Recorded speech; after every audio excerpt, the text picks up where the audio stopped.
Sore, sahabat Patmana.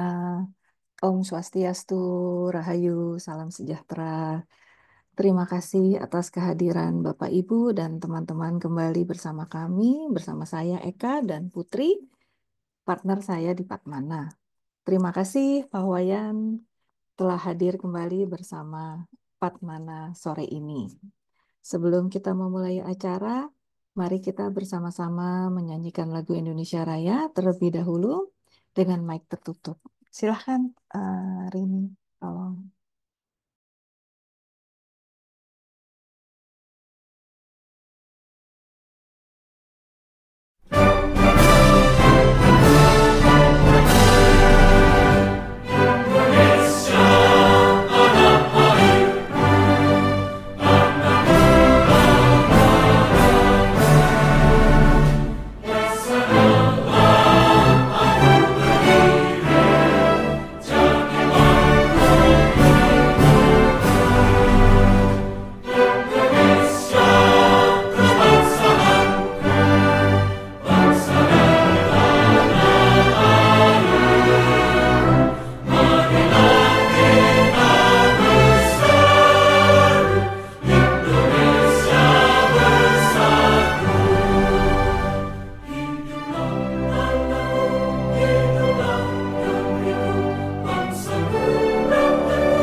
Tahun 2024 benar-benar akan berakhir dalam beberapa minggu lagi.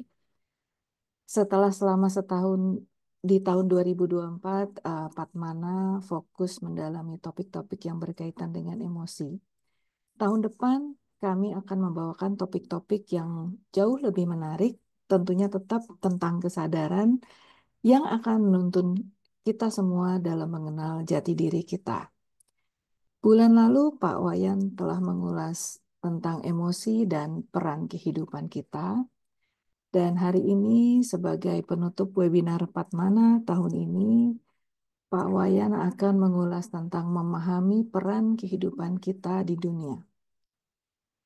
Kira-kira apa yang akan disampaikan oleh Pak Wayan? Yuk kita simak bersama. Silahkan Pak Wayan. Cek sound.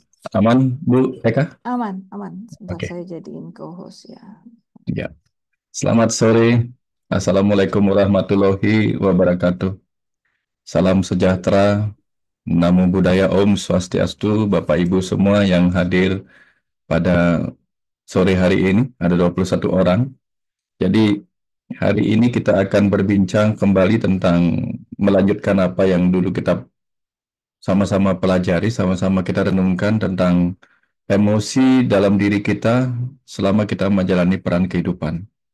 Dan pada sore hari ini kita akan lebih mendalami lagi apa sebenarnya peran kita di kehidupan bumi ini.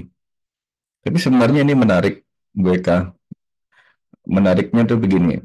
Kalau kita ibaratkan peran kehidupan ini sebagaimana kita sedang memainkan sandiwara di panggung kehidupan dunia ini. Jika sekarang baru kita bertanya tentang apa peran kehidupan saya yang sebenarnya, gini, ini yang sering terjadi. Ya, saya ketemu banyak orang dalam berbagai usia, terutama sekali usia 40-an tahun ke atas, bahkan lebih tua dari itu. Mereka sering bertanya, sebenarnya apa peran kehidupan saya? Bayangkan Bapak Ibu kalau ada seorang pemain film atau artis atau aktris masuk ke sebuah panggung dan di sana berada selama 40 tahun di depan panggung, tapi tidak benar-benar tahu apa yang harus dia mainkan di depan panggung itu. Bayangkan apa yang terjadi. Bahkan dalam tempo beberapa detik saja kita ada di depan panggung, tetapi kita tidak tahu harus ngapain, harus menjiwai peran yang mana. Bayangkan betapa bingungnya penonton. Bayangkan betapa bingungnya sutradara. Artinya kita tidak benar-benar sempat membaca skenario kehidupan yang akan kita mainkan, atau juga tidak mengerti bagaimana menjiwai peran kita, karena kita tidak benar-benar paham apa sebenarnya yang sedang kita mainkan di kehidupan ini. Ya, ini menjadi sesuatu yang menggelitik sebenarnya bagi kita sendiri kalau kita mempertanyakan apa peran sebenarnya dalam hidup kita ini. Agak menarik seperti itu. Bayangkan itu. Bayangkan kita ada di depan panggung, lalu 40 tahun, selama 40 tahun kemudian baru bertanya, bingung apa yang harus saya kerjakan. Ya, ini menarik. Tetapi barangkali sebenarnya yang lebih dimaknai adalah bukan hanya peran kehidupan kita sebagai si A, si B, si C, tetapi peran kita sebagai jiwa, yang itu yang membuat kita perlu mendalami. Jadi, kalau dibilang tidak wajar tadi, sebenarnya ada hal yang wajar. Karena kadang kita tidak benar-benar tahu apa peran sejati kita sebagai jiwa. Nah, sekarang kita akan mengupas lebih dalam lagi. Jadi, mulai dengan memahami bagaimana semesta ini diciptakan oleh Sang Maha Pencipta sebagai sebuah ruang dan waktu untuk memainkan sebuah kisah-kisah kehidupan. Kenapa harus ada kisah kehidupan? Jadi begini Bapak Ibu, Tuhan sebagai kecerdasan semesta tak terbatas tentu akan menunjukkan kemampuannya yang kemudian disebut sebagai energi semesta kemudian memadat menjadi materi semesta. Maka Tuhan sebagai kecerdasan pada akhirnya mewujud menjadi ciptaan-ciptaan material sebagaimana yang kita lihat ini. Ada materi yang hidup, ada materi yang tak hidup. Dan sebagai sang hidup kemudian percikan-percikan Tuhan itu sendiri yang harus selalu ada di setiap ruang kosong akhirnya mengisi makhluk-makhluk yang berpotensi untuk menjadi makhluk hidup jika ditempati oleh percikan Tuhan sebagai sang hidup. Nah, begitu percikan Tuhan sebagai sang hidup, yang kita sebut sebagai roh, sebut sebagai Atman, mulai masuk ke dalam tubuh yang bisa hidup ini. Disitulah kemudian sang ruh mulai memainkan peran dalam kehidupannya. Kenapa harus ada peran? Karena peran ada di dalam cerita-cerita kehidupan. Kenapa harus ada cerita-cerita kehidupan? Kenapa tidak usah ada cerita kehidupan saja? Nah, begini Bapak Ibu. Pengetahuan itu adalah bahan-bahan bertumbuh bagi sang kecerdasan semesta yang memercik sebagai benih-benih semesta di dalam diri setiap makhluk hidup. Agar bisa bertumbuh mencapai kecerdasan semesta yang tak terbatas sebagaimana asalnya, maka benih-benih kecerdasan semesta yang menjadi ruh, menjadi Atman itu kemudian membutuhkan pengetahuan-pengetahuan untuk dia serap.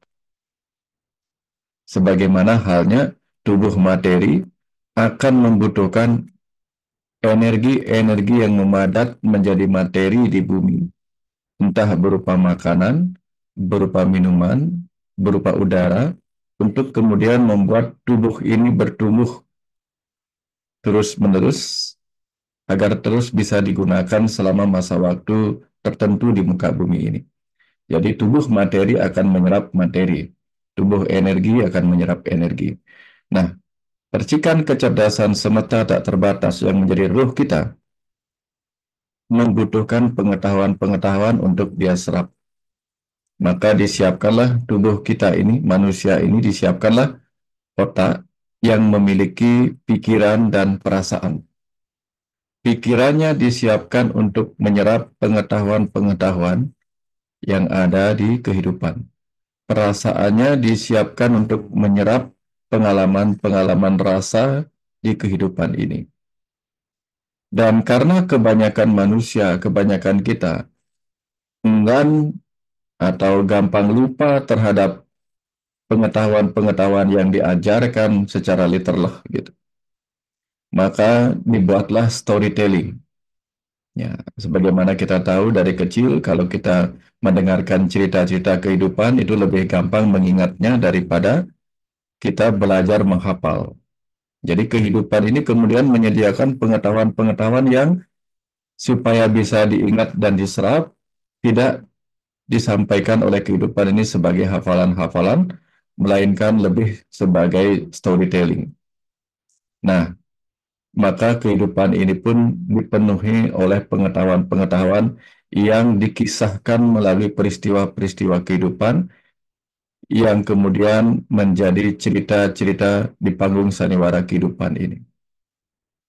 Dengan cara itulah semesta menitipkan pengetahuan-pengetahuannya agar bisa kita kupas, kita serap, sehingga nantinya jiwa kita bertumbuh matang dalam kesadaran dan kecerdasan semesta tak terbatas.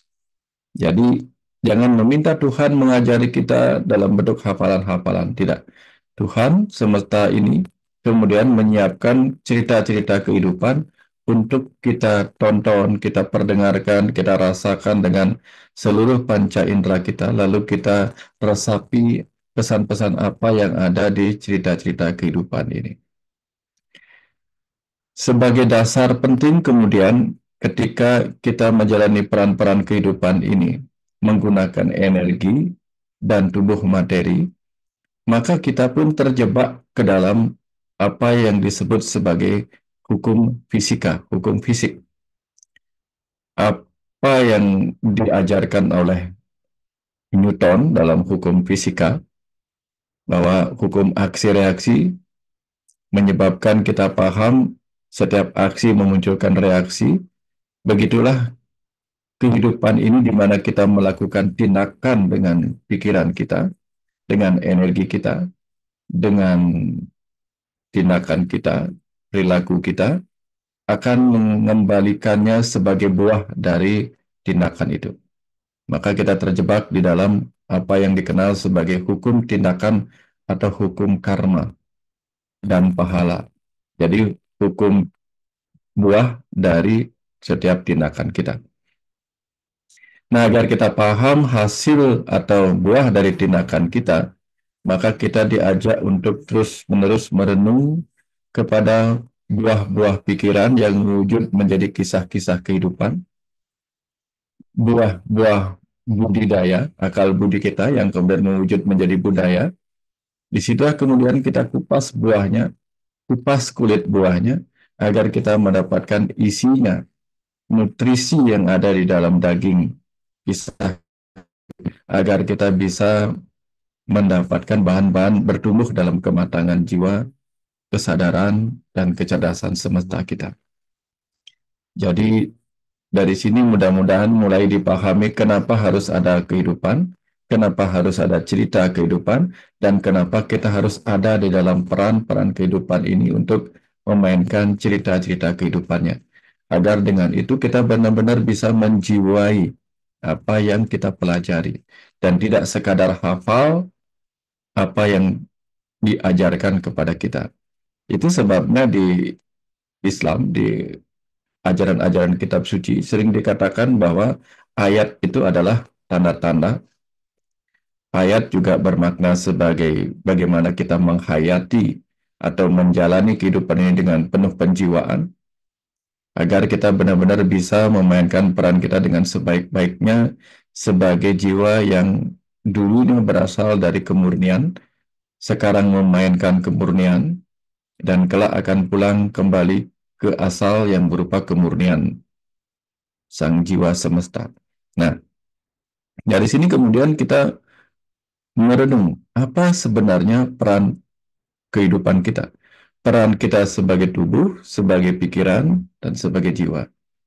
Nah, peran kita sebagai tubuh, tentu kita sudah paham bahwa tugas tubuh adalah untuk menjaga dirinya tetap sehat, tetap ada, selama dibutuhkan oleh sang ruh di dalam dirinya, agar selesai tugasnya menjalankan peran kehidupan dan pembelajaran di muka bumi ini. Dengan demikian, maka peran kita sebagai tubuh adalah menjaga diri dengan cara menjaga kesehatan kita. Maka kita perlu makan makanan yang membuat kita tetap survive, kita perlu minum, kita perlu bernafas, kita perlu istirahat, kita perlu menenangkan diri, kita perlu menjaga keutuhan diri kita sebagai tubuh. Itu peran penting kita.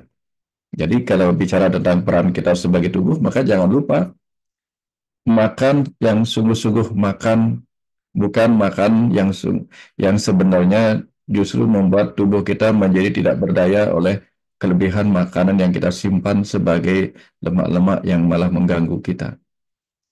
Bernafas yang benar-benar bernafas, tidak meracuni paru-paru kita dengan nafas yang penuh polusi atau penuh racun, begitu juga dengan minuman-minuman yang selayaknya kita minum untuk tubuh kita, itulah peran kita sebagai tubuh. Yang kedua, peran kita sebagai pikiran. Karena tugas pikiran adalah menyerap pengetahuan sebanyak-banyaknya untuk menambah pemahaman, menambah wawasan, maka pikiran kita harus kita ajak terus-menerus belajar. Bukan hanya mengejar apa yang menjadi keinginan-keinginan duniawi yang tidak kekal. Karena tak satu pun material duniawi ini akan kita bawa pulang. Tetapi apa yang dipelajari oleh diri kita sebagai pikiran, kelak akan terbawa pulang sebagai lapisan yang dikenal dengan lapisan Mano Maya Kosa dan Wijanana Maya Kosa, yaitu pengetahuan-pengetahuan kebenaran. Apa yang kita rasakan, apa yang selalu kita pikirkan juga akan menodai kemurnian jiwa kita kalau kita tidak menggunakan pikiran dengan baik. Dari sini kemudian kita diajak merenung betapa pentingnya kita memerankan pikiran kita sebaik-baiknya untuk hanya mengumpulkan pengetahuan-pengetahuan yang membuat kita bertumbuh lebih matang, lebih dewasa, lebih luas dalam kesadaran dan pengetahuan tentang kesemestaan yang sedang kita jalani ini. Jadi tugas pikiran kita, peran pikiran kita. Kemudian peran perasaan kita sebagai bagian dari belahan pikiran kita adalah untuk menyerap pengalaman rasa suka duka di setiap peristiwa kehidupan yang kita mainkan ini. Sehingga kita menjadi selalu bisa tenang, selalu stabil dalam perubahan-perubahan rasa suka duka yang selalu kita lewati dalam perjalanan kehidupan ini. Nah, dengan pemahaman ini kemudian kita perlu melatih peran dari perasaan kita. Selain kita bisa menjiwai peran kehidupan kita dengan penuh rasa, juga melatih perasaan kita untuk tidak melekat terhadap rasa suka duka yang justru akan menyisakan pendaman-pendaman bibit penyakit di dalam tubuh kita. Ya, karena perasaan yang tidak dikelola dengan baik justru menjadi kontradiktif, kontraproduktif dengan peran kita menjaga tubuh kita sebagai kendaraan yang harus tetap sehat, tetap kuat untuk membantu perjalanan jiwa kita. Ini perlu pemahaman tentang keselarasan antara peran pikiran dan perasaan terhadap tubuh kita sendiri. Jadi perlu diingat kembali, pikiran dan perasaan mempunyai dua tugas. Satu, tugas melayani tubuh. Dua, tugas melayani jiwa. Kebanyakan kita menyadari diri kita sebagai pikiran. Sayangnya, seringkali kita sebagai pikiran lebih banyak melayani dorongan-dorongan ego, dorongan-dorongan reaksi-reaksi ketika emosi kita terpantik oleh hal-hal yang tidak nyaman kita alami di kehidupan ini. Akhirnya yang terjadi adalah hidup kita penuh dengan permainan-permainan reaksi-reaksi ego. bukan permainan-permainan di mana pikiran memainkan perannya untuk bertugas bagi tubuhnya, menjaga kesehatan tubuh, memberikan makanan yang masuk akal bagi tubuhnya, memberi istirahat yang sesuai dengan kebutuhan tubuh, memberi udara yang layak bagi tubuh, juga memberikan pengetahuan yang pantas bagi jiwa kita. Tapi selama ini yang banyak kita kumpulkan adalah pengetahuan-pengetahuan tentang gosip, gosip si A, gosip si B. Ya, kita banyak bercerita tentang apa yang dilakukan si A, si B, si C. Tetapi kita lupa membawa pengetahuan yang akan menjadi penumbuh kematangan kesadaran kita. Demikian juga perasaan kita. Kita mengizinkan perasaan kita lebih banyak terguncang oleh peristiwa-peristiwa suka duka, peristiwa-peristiwa emosional yang terjadi di kehidupan kita oleh peran-peran orang lain yang kita tonton.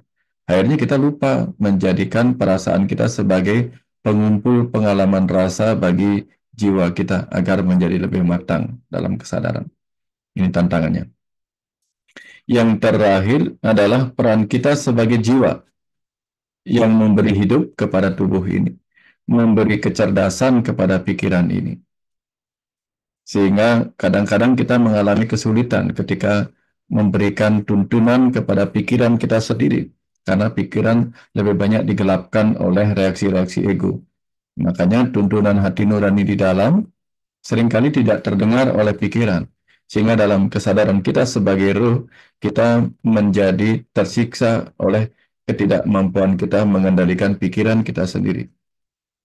Ini tantangan kita dalam kesadaran yang lebih tinggi, yaitu kesadaran sebagai ruh, sebagai hati nurani. Nah, akhirnya kita menjadi ruh yang tidak mampu menjiwai peran kehidupan kita untuk sebaik-baiknya mengumpulkan segala bahan bagi pertumbuhan kesadaran kita. Ini yang terjadi. Dan karena itu kemudian banyak orang bingung, apa sebenarnya peran kehidupan saya? Sementara ada yang bertanya seperti itu di saat dia menjadi orang tua. Sebagai orang tua, dia bingung peran apa yang harus dia lakukan. Sementara dia sedang menjadi orang tua. Ada yang sedang menjadi pegawai, pegawai negeri, pegawai swasta, tapi juga bingung dengan apa peran kehidupannya. Ini menarik. Peran duniawinya dia tidak pahami, peran rohaninya dia tidak pahami. Padahal sederhananya, ketika kita sedang menjadi orang tua, maka saat itu sesungguhnya kita sedang memainkan peran sebagai orang tua. Sekaligus ketika kita menjadi seorang karyawan, kita juga memainkan peran sebagai karyawan.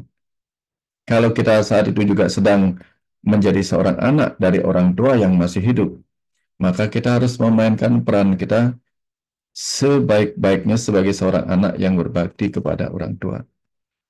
Dan jika kita memiliki peran yang lain, entah sebagai murid, entah sebagai guru di kehidupan, di saat yang sama itu maka kita juga perlu memainkan semua peran itu dengan sebaik-baiknya. Tidak lagi dibingungkan oleh apa peran yang sedang kita atau harus kita jalankan. Sementara begitu banyak tugas dan kewajiban yang sedang melekat kepada identitas kita sebagai seseorang di kehidupan ini. Entah identitas sebagai anak, sebagai orang tua, sebagai murid, sebagai guru, sebagai karyawan, atau yang lain-lainnya. Tinggal memperdalam, tinggal mengerjakan dengan sebaik-baiknya peran tersebut, itu sudah cukup untuk menyelesaikan peran duniawi kita. Sambil menyerap pelajaran-pelajaran apa yang ada di setiap peran yang sedang kita mainkan dalam kehidupan duniawi, dalam sandiwara kehidupan ini. Nah, kemudian peran kita sebagai jiwa rohani tentu kembali kepada cerita tadi, yaitu untuk menguatkan kesadaran kita bahwa apapun yang kita alami di kehidupan ini sesungguhnya adalah pengalaman-pengalaman yang sifatnya sementara. Cerita-cerita kehidupan ini akan berlalu. Kita dulu tidak ada, 50 tahun dari sekarang atau mungkin lebih, juga tidak akan ada lagi di kehidupan ini, meninggalkan tubuh yang saat ini kita tatap di depan layar ini. Kita akan meninggalkan tubuh ini. Tetapi kita tetap ada dalam kesadaran yang mengerti tubuh-tubuh apa yang sudah pernah kita gunakan dari kehidupan demi kehidupan. Ini perlu perenungan lebih mendalam. Sehingga ketika kita masih juga bingung dengan semua itu, karena kita tidak tahu, kadang kita menjadi karyawan tetapi tidak nyaman dengan pekerjaan kita sebagai karyawan. Kadang kita sebagai pebisnis tetapi sebenarnya kita merasa tersiksa oleh kegiatan bisnis yang sedang kita jalani. Kalau demikian keadaannya, maka kita perlu merenung kembali, mencari tahu.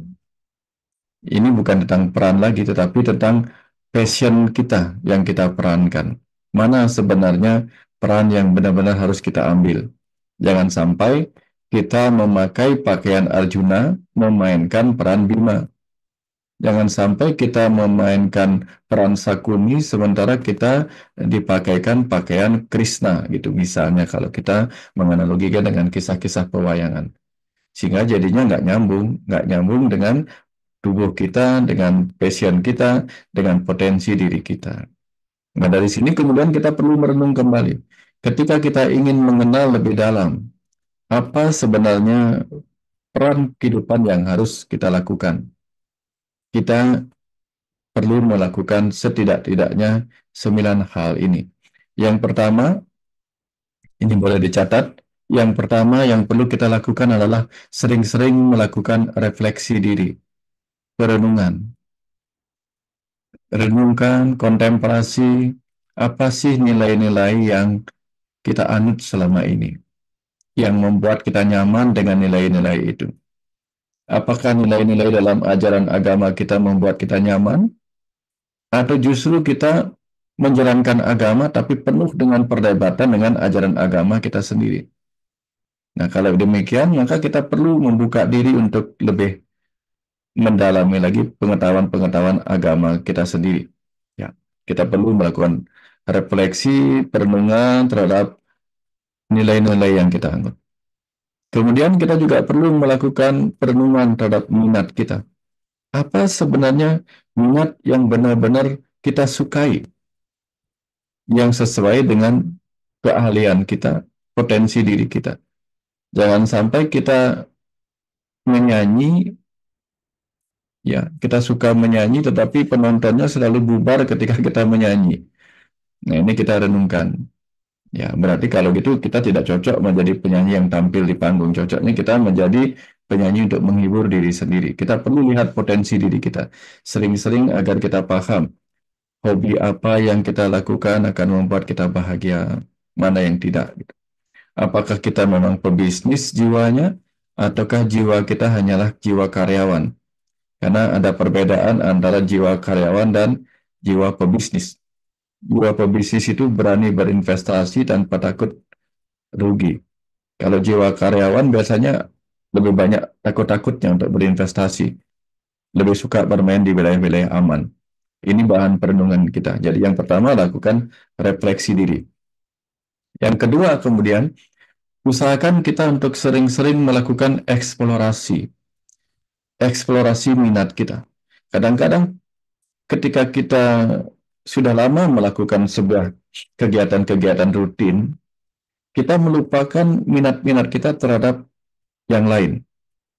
Padahal di dalam minat yang baru itu kadang-kadang kita menemukan sebuah rasa tantangan, kegairahan yang baru, passion yang baru, sehingga kita perlu melakukan yang kedua nih, eksplorasi minat kita.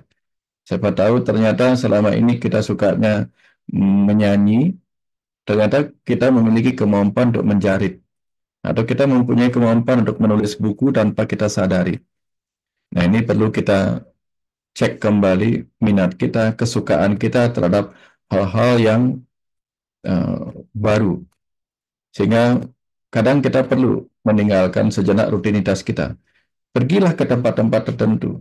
Siapa tahu di sana kita bertemu orang-orang, bertemu dengan kegiatan-kegiatan yang membuat kita menemukan minat terpendam kita yang dulu tidak pernah terisi.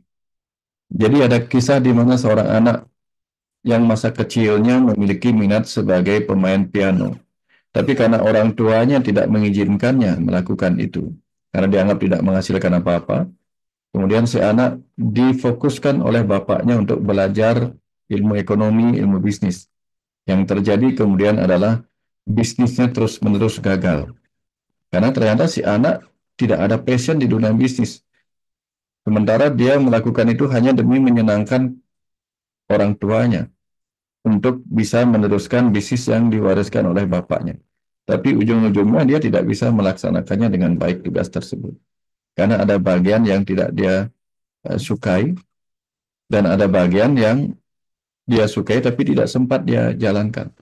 Maka ketika dia kembali mengisi minat yang dulu terpendam itu, di situ dia merasakan kegairahan kepada kehidupannya sendiri. Ternyata dia mempunyai tugas dalam kehidupan ini untuk menghibur orang-orang, menenangkan orang-orang dengan permainan piano yang atau permainan musik lain yang seharusnya menjadi perannya dalam kehidupan ini.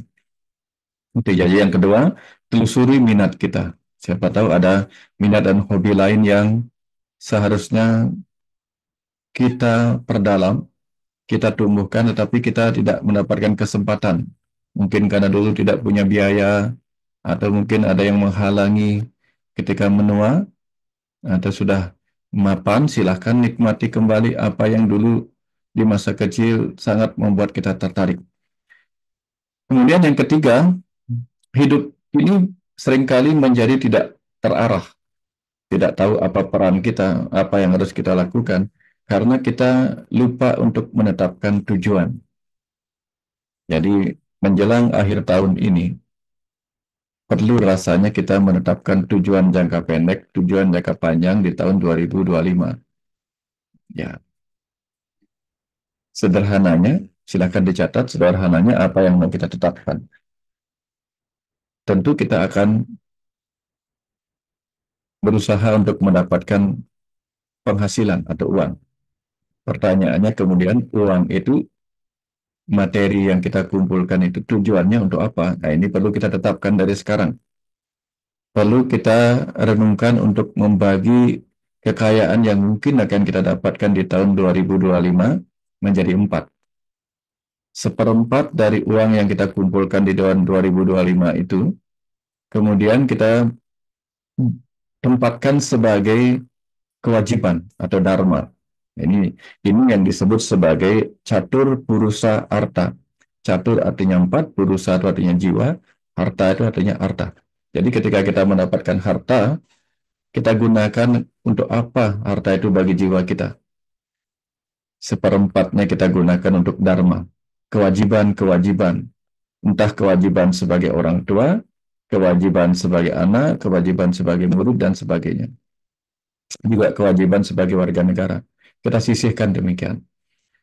Seperempat lainnya kemudian kita tetapkan untuk kita tabung, sekaligus untuk kita investasikan kembali seperempat bagian itu.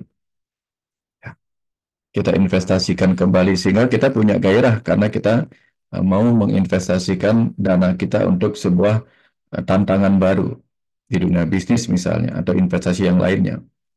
Kemudian yang ketiga, ya, seperempat dari uang yang mungkin akan kita kumpulkan itu kita gunakan untuk apa yang disebut sebagai kama.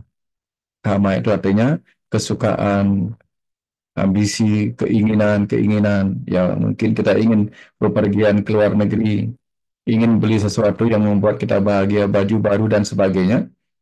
Nah, di situ kita akan memiliki gairah tertentu karena kita memiliki cita-cita atau keinginan untuk membeli sesuatu sebagai upaya kita memenuhi hasrat kita, keinginan-keinginan yang menyenangkan hati kita. Nah, yang keempat, seperempat sisa terakhirnya baru kita moksa. Moksa itu artinya bebaskan dari kemelekatan dengan diri kita. Nah, yang seperempat itu bolehlah kemudian kita donasikan atau ciptakan kebahagiaan pada orang lain dengan membantu orang lain melalui uang yang kita kumpulkan itu. Seperempatnya kita moksakan, bebaskan dari diri kita. tapi tentu untuk tujuan-tujuan yang baik juga. Nah, ini kalau kita punya tujuan seperti itu di tahun 2025, maka tentu kita akan bisa menetapkan apa yang akan kita lakukan nanti.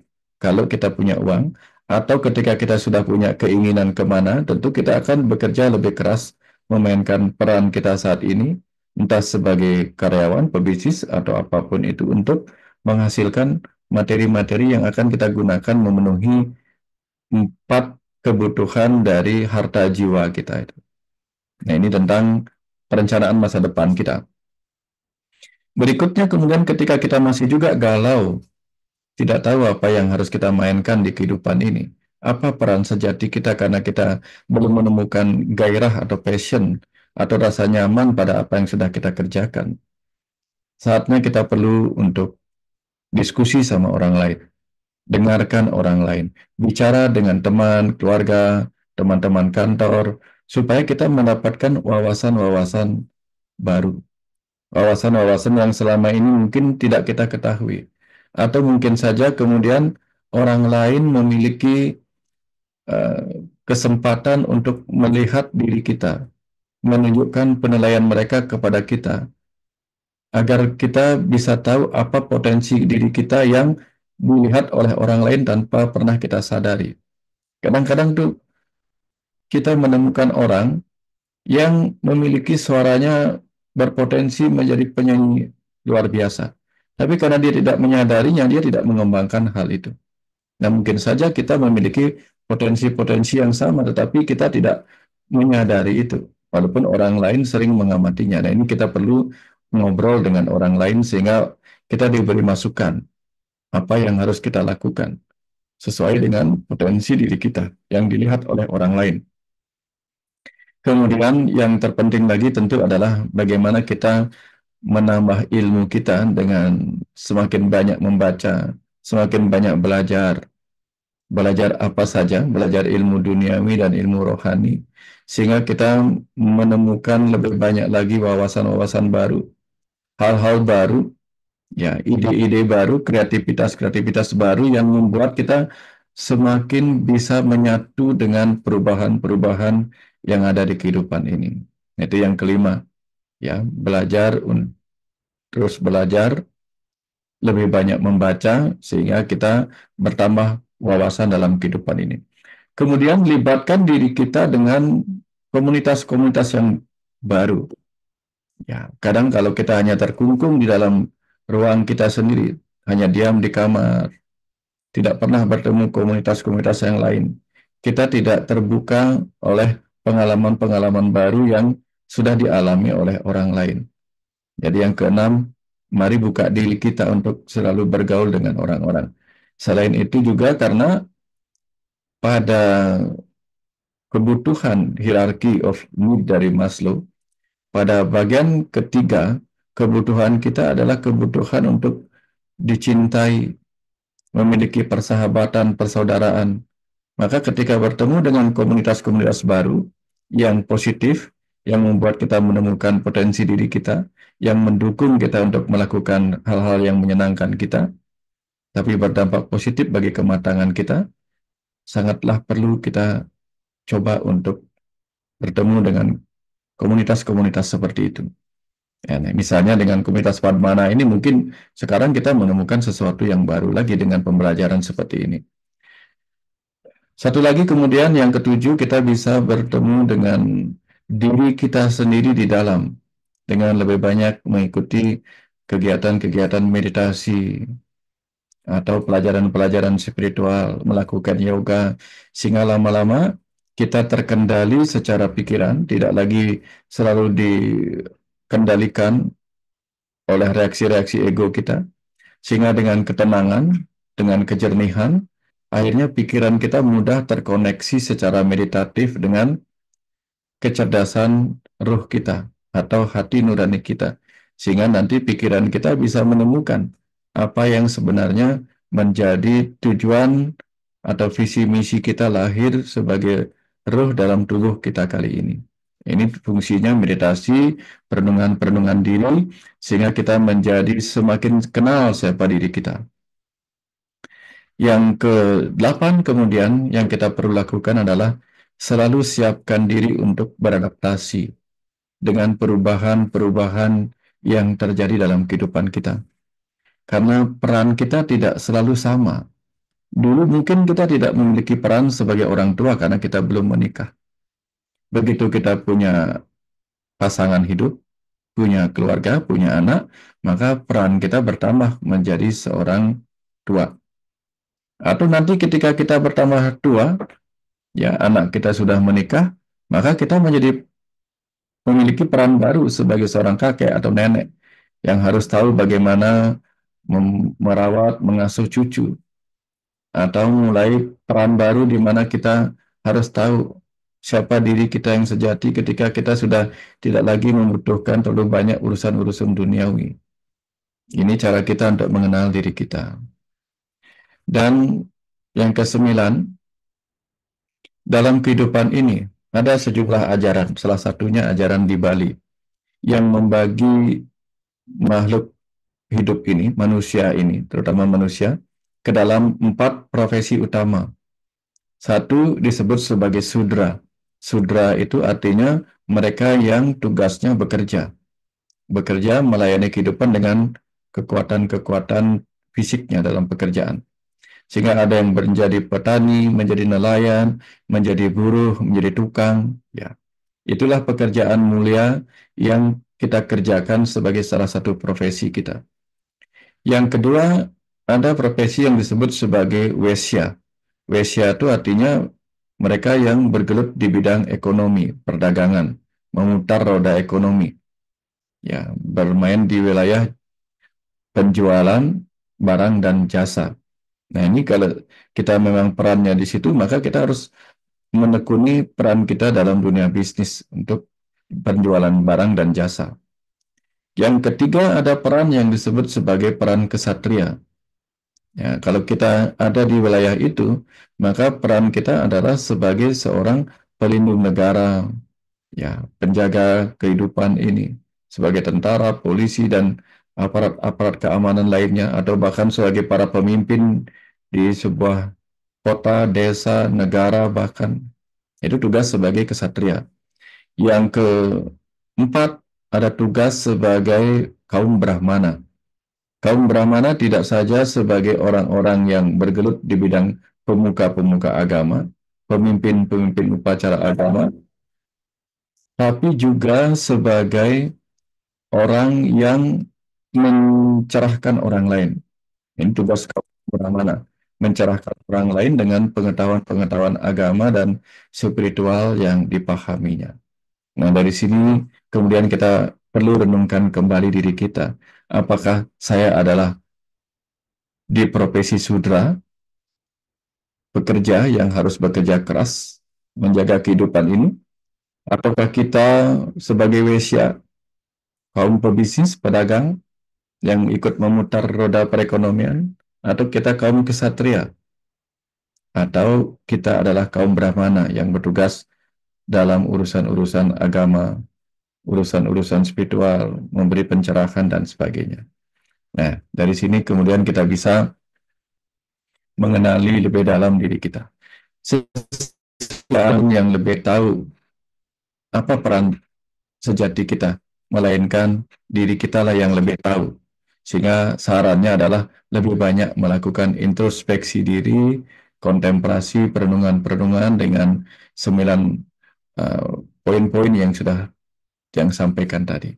Kira-kira demikian dulu Bu Eka di pengantar awal ini supaya nanti kita bisa perdalam lagi. Mudah-mudahan ada sesuatu yang bisa dicatat. Kalau tidak, silahkan nanti rekaman video ini yang akan di-share di YouTube bisa dikulik kembali. Demikian mereka, kurang lebihnya mohon dimaklumi. Ya, terima kasih Pak Wayan. Silahkan teman-teman yang ingin bertanya boleh langsung buka mic atau melalui chat.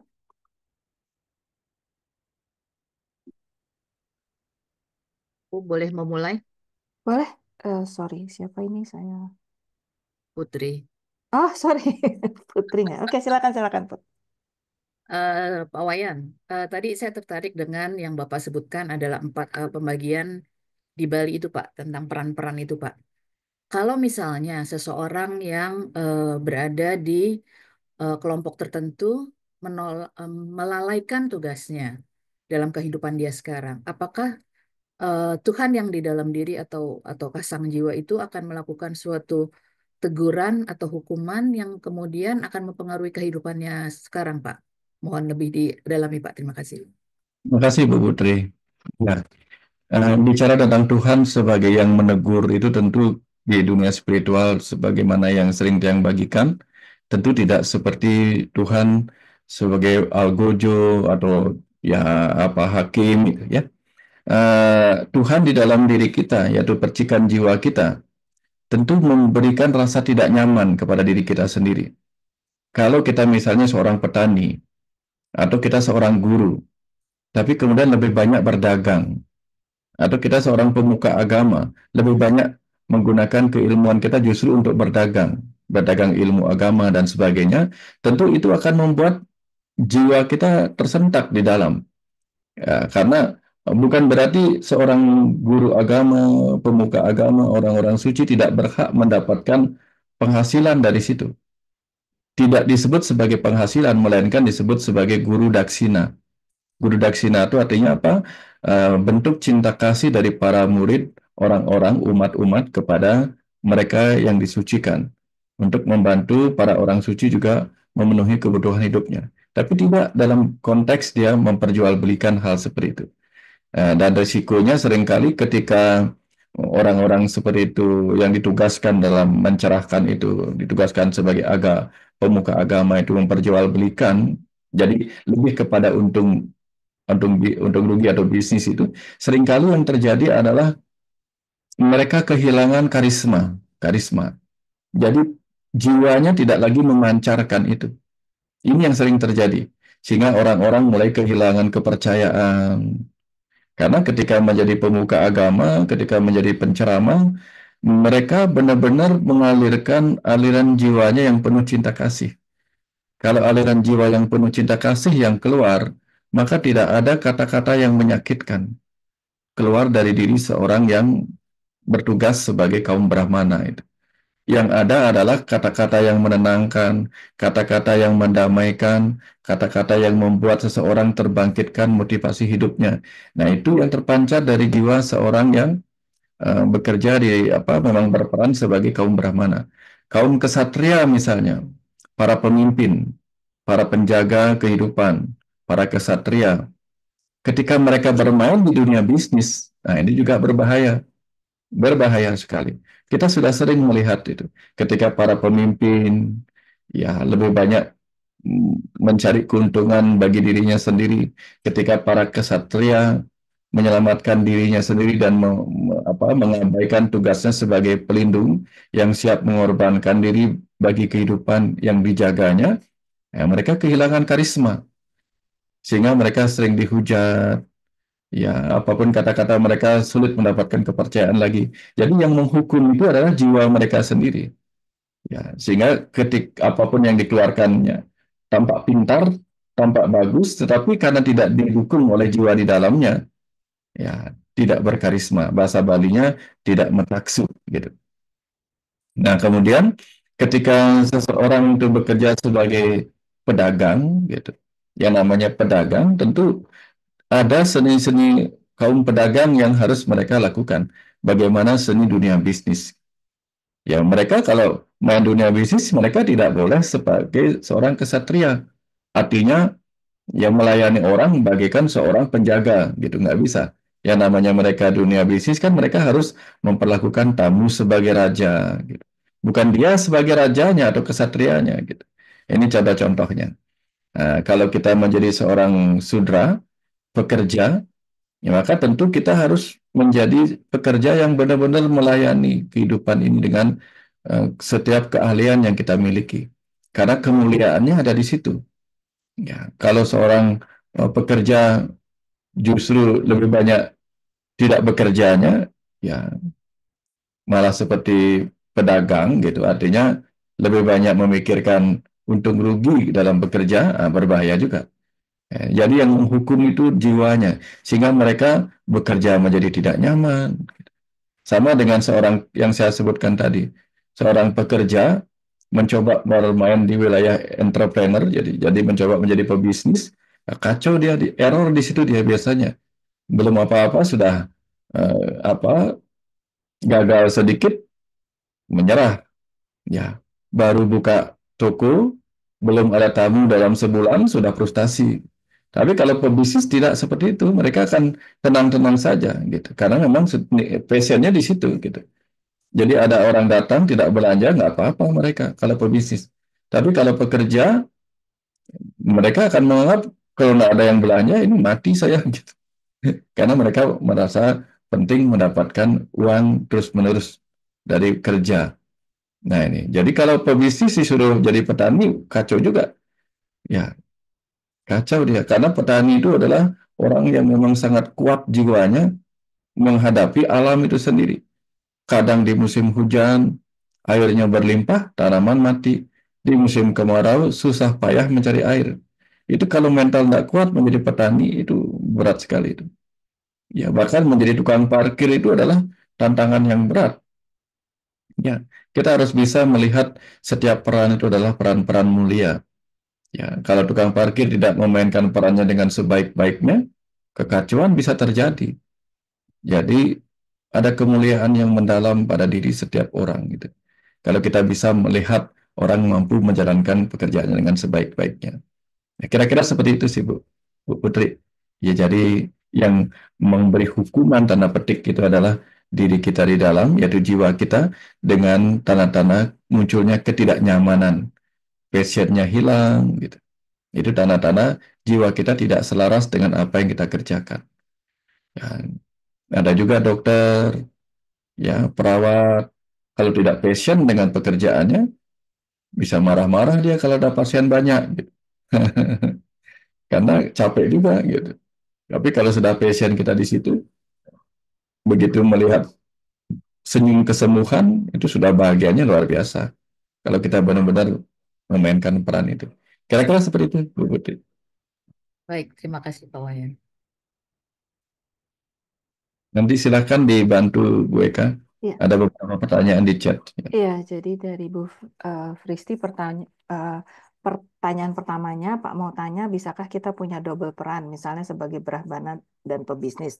Tapi kayaknya tadi sudah terjawab dengan pertanyaan Putri.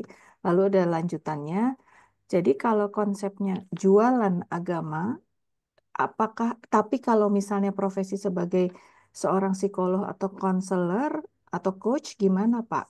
Itu kan mencerahkan orang lain, tapi hal tersebut dijadikan bisnis juga. Iya, ya, bagus. Pertanyaannya bagus ya. Psikolog, dokter itu kan menterapi orang.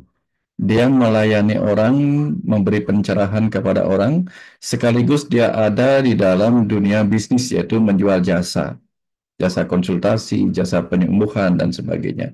Dan tentu di sana kemudian harus ada jalan tengah, jalan bijaksana. Ini sebabnya kebijaksanaan itu kemudian dibantu ditetapkan oleh pemerintah. Ada tarif-tarif tertentu yang sifatnya dari nol sampai tak terhingga. Makanya berbeda sekali dengan ketika kita menjual barang. Kalau barang itu kan uh, nilainya jelas. Ya, televisi harganya sekian. Tapi kalau jasa, jasa penyembuhan seperti psikolog, konsultan atau dokter itu bayarannya itu dari nol sampai tak terhingga.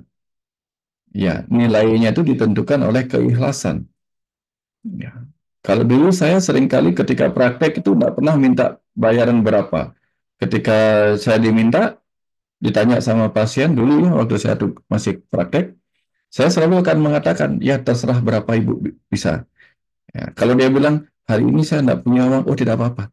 Tidak apa-apa, nanti saja bayar kalau sudah punya uang. Saya akan berikan dia obatnya, saya berikan dia bebas ongkos periksanya kalau dia belum punya uang. Bahkan seringkali saya berikan dia uang untuk kebutuhan hidupnya. Kalau dia memang benar-benar jujur mengatakan dia sedang sakit tapi nggak punya uang. Ini sering saya lakukan dulu. Gitu. Ya, jadi apakah kemudian dia melupakan itu? Enggak. Nanti dia akan baliknya tidak dengan uang. Mungkin dia akan membawa hasil kebunnya, buah pisangnya, buah durian, hasil kebunnya itu. Nah, inilah pertukaran keikhlasan, bukan pertukaran energi bagi saya. Ini pertukaran keikhlasan. Ketika kita tulus menolongnya, maka dia akan tulus juga memberikan sesuatu yang kita bisa menerimanya dengan ikhlas. Jadi dari nol tak terhingga itu ditentukan oleh seberapa kepuasan rasa. Ya, itu contoh tentang seseorang yang memainkan dua peran tadi. Nah, kalau dibawa lagi lebih dalam, sebenarnya itu begini lagi. Itu kan yang saya ceritakan, Sudra, Wesya, Kesatria, Brahmana, itu kan dalam lingkup sosial yang lebih luas.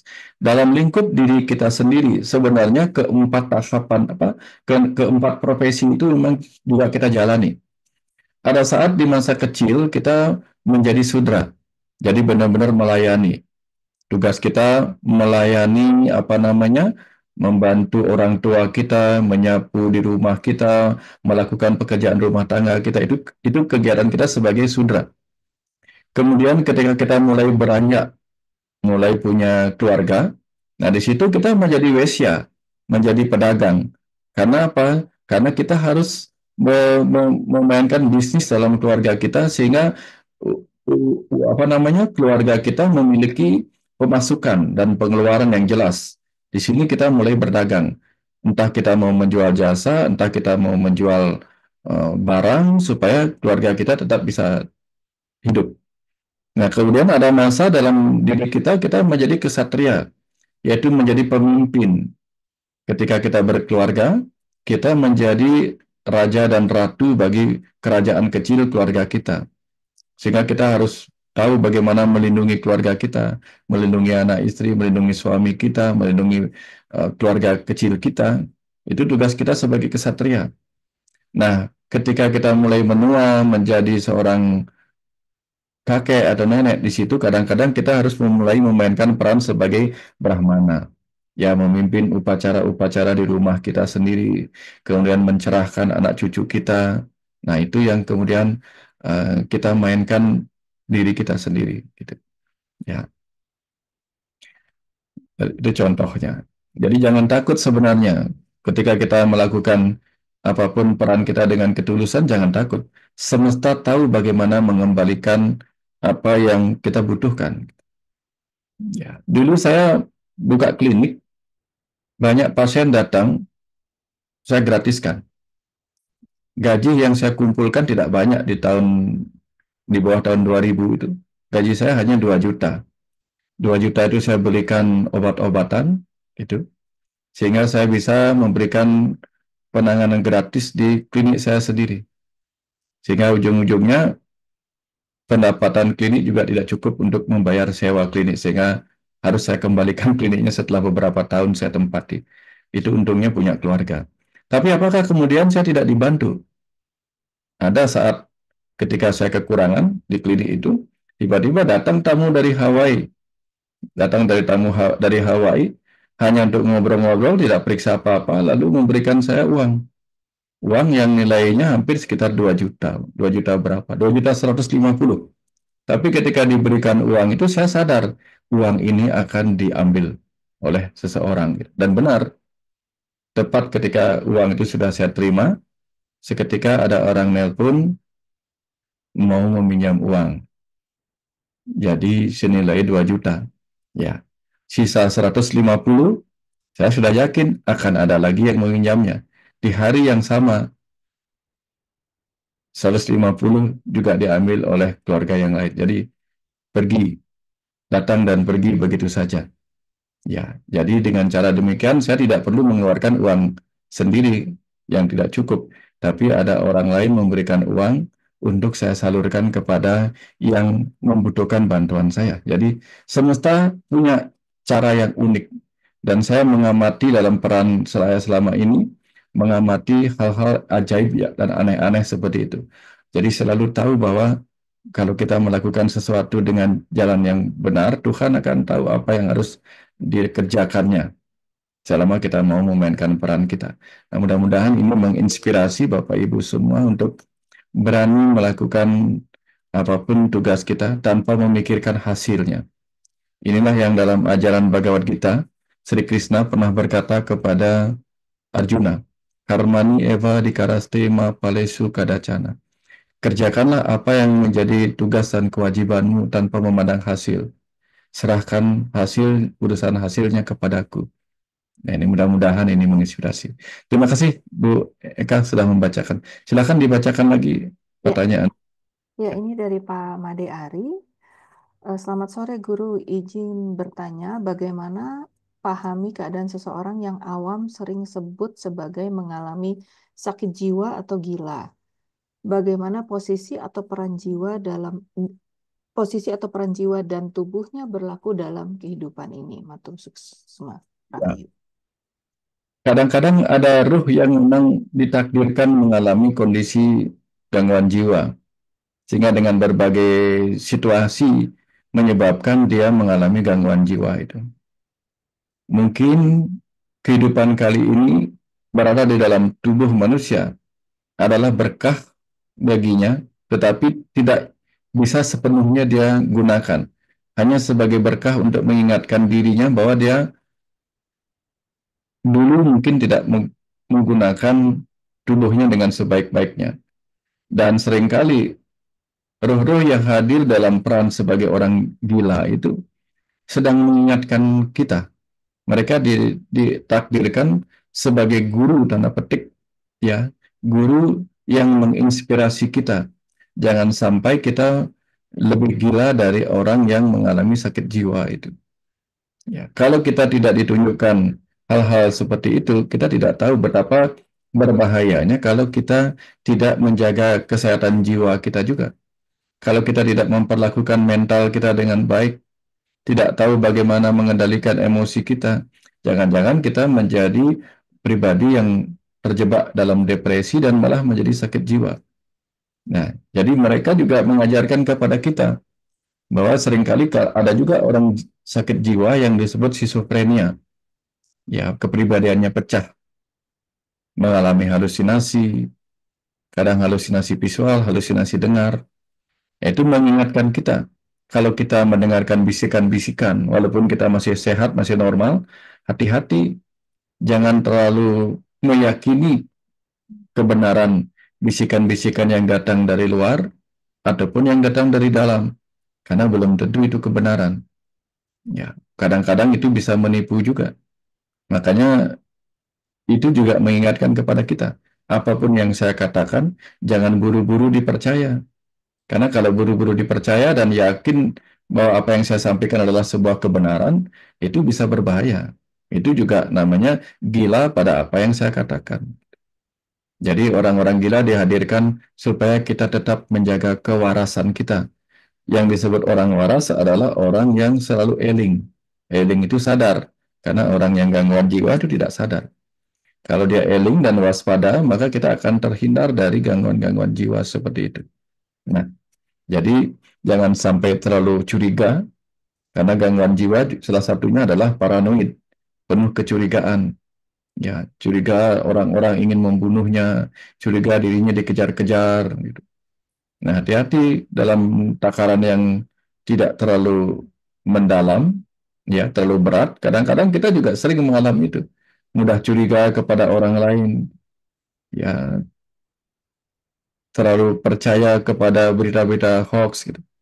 Nah, itu kan jangan-jangan kita juga dalam takaran tertentu kita mengalami sakit jiwa yang ringan sebenarnya karena mental kita begitu mudah diombang-ambingkan oleh berita-berita yang tidak benar.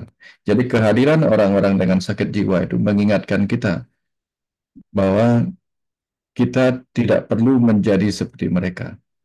Jadi itulah salah satu peran yang bisa kita tangkap dari peran hadirnya orang-orang sakit jiwa di kehidupan ini supaya kita bisa mencegah diri kita dari gangguan mental seperti itu dengan cara tetap berlatih mengendalikan emosi kita, ego kita, tetap menjaga kewarasan akal budi kita sehingga tidak mudah tergelincir kepada keyakinan-keyakinan yang membabi buta yang membuat kita malah mungkin terjebak kepada halusinasi dengar, halusinasi visual.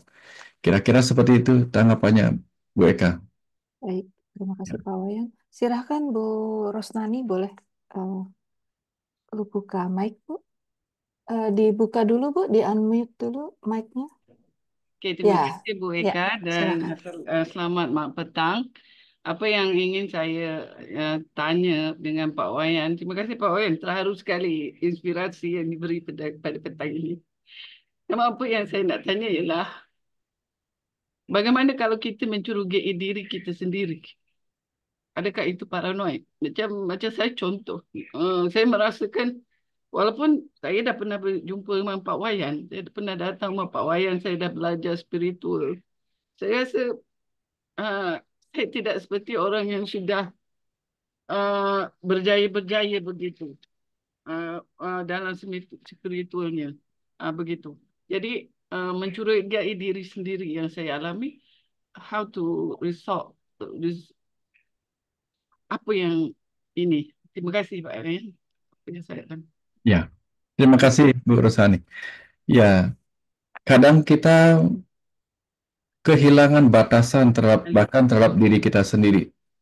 Ya, kadang kita terlalu meyakini diri kita sendiri dan tertutup pada apa yang dikatakan oleh orang lain. Kadang kita terlalu curiga kepada diri kita sendiri. Kadang kita terlalu cemas pada apa yang kita pikirkan sendiri. Ini sering terjadi juga. Ya, kadang misalnya kita berpikir bahwa saya mungkin sakit seperti ini, nanti jangan-jangan saya sakit ini. Akhirnya banyak orang kemudian mengalami gangguan kecemasan oleh apa yang dia pikirkan sendiri tentang masa depan. Padahal masa depan belumlah pasti. Tetapi karena dia begitu yakin apa yang dia takuti akan terjadi, maka dia menjadi cemas oleh pikirannya sendiri. Nah, termasuk orang yang curiga pada dirinya sendiri. Ada orang bohong dengan dirinya sendiri. Ini banyak juga seperti itu. Sehingga caranya adalah lebih sering berbicara pada diri sendiri. Lebih sering kontemplasi, belajar melatih pikiran kita sendiri untuk tenang. Ya, jadi ketika saya mengalami kegelisahan seperti itu, saya ambil posisi diri saya sebagai jiwa yang menenangkan pikiran saya sendiri. Misalnya, ketika pikiran saya penuh dengan kecemasan, saya katakan kepada pikiran saya, aku adalah jiwa yang bebas dari kecemasan. Aku adalah jiwa yang tenang. Pikiranku adalah pikiran yang pemberani dan selalu positif terhadap masa depan. Nah, jadi saya memberikan perintah kepada pikiran saya agar menjadi pikiran yang tenang dan selalu positif menatap masa depan. Jadi itu cara saya mengerem pikiran-pikiran saya. Misalnya ketika saya curiga pada diri saya sendiri, saya akan mengatakan begini, saya adalah jiwa yang memerintahkan pikiran saya untuk selalu percaya kepada diri saya sendiri. Aku adalah pribadi yang percaya pada diriku sendiri. Itu misalnya. Jadi, lakukan sesuatu sebagaimana kita inginkan terjadi pada diri kita. Katakan seperti itu. Sehingga kalau kita gelisah, kita minta diri kita tenang. Aku adalah pribadi yang tenang. Kalau kita tidak bisa tidur misalnya, kita minta tubuhku rileks, pikiranku rileks. Aku pribadi yang sedang tertidur nyenyak malam ini. Terus ulang-ulang sampai tertidur. Nah, ini cara kita untuk memberi instruksi kepada diri kita. Namanya juga instruksi. In itu masuk ke dalam. Instruksi. Ya. Jadi instruksikan lebih dulu kepada diri kita apa yang kita inginkan terjadi di masa depan kita. Kita ingin menghilangkan kemarahan kita, katakan kepada diri kita, aku adalah pribadi yang sabar, yang mudah mengerti apa yang ditunjukkan oleh orang lain. Itu misalnya. Nanti kita akan dibimbing oleh diri kita sendiri untuk menemukan apa yang kita butuhkan untuk menjadi pribadi yang lebih sabar. Kira-kira seperti itu, Bu Resani. Ya, mudah-mudahan dapat dipahami apa yang saya sampaikan. Silakan dilanjutkan, Bu Eka. Ya, terima kasih Bu Rosnani. Ini ada pertanyaan dari chat dari Ibu Rita. Izin bertanya Pak Wayan, saya seorang ibu rumah tangga yang mengisi waktu luang dengan seringnya melakukan meditasi. Di samping setiap selesai sholat 5 waktu, saya bermeditasi. Di luar waktu sholat pun. Terkadang saya selalu meditasi, ada yang mengingatkan saya bahwa kecanduan bermeditasi juga itu bermasalah karena pertanda ada kemelekatan. Bagaimana pendapat Bapak? Mohon pencerahannya. Terima kasih sebelumnya. Ya. Ada yang mengatakan seperti ini, Bu Eka. Our daily life is our meditation. Jadi keseharian kita adalah meditasi itu sendiri. Meditasi itu artinya kita melakukannya sepenuh konsentrasi kita. Ya, jadi dengan penuh kesadaran. Jadi meditasi itu bukan berarti hanya duduk terus-menerus. Nah, kalau misalnya meditasi dianggap sebagai duduk di sebuah tempat terus-menerus sampai mengabaikan kehidupan kita sehari-hari. Nah, itu yang mungkin yang dimaksudkan bahwa meditasi seperti itu bisa justru membuat kita melekat pada rasa meditasi. Karena kalau kita pernah mengalami kondisi meditatif yang menenangkan itu juga memang menimbulkan adiksi. Ya, kalau misalnya duduk di sebuah tempat, duduk diam, membuat kita hening, membuat kita nyaman, rileks gitu misalnya, itu bisa memunculkan semprotan hormon yang membuat kita bahagia, bisa membuat kita tenang dan dengan sensasinya. Dan kalau kita melekat di situ, maka kita mungkin malas melakukan hal-hal lain di kehidupan duniawi ini. Malah meninggalkan peran-peran duniawi kita, lebih memilih merem, duduk hening, tidak mau mengerjakan hal-hal yang seharusnya kita kerjakan dalam kehidupan kita sehari-hari. Maka untuk mengatasi hal seperti itu, kita perlu menjadikan hidup keseharian kita adalah meditasi. Saya sendiri meditasinya macam-macam. Kadang saya meditasi ketika menyapu halaman rumah, gitu. Kadang saya meditasi ketika memotong rumput di halaman rumah saya. Kadang saya meditasi ketika harus motong pohon yang rimbun, gitu. Ada banyak kegiatan meditasi yang saya lakukan.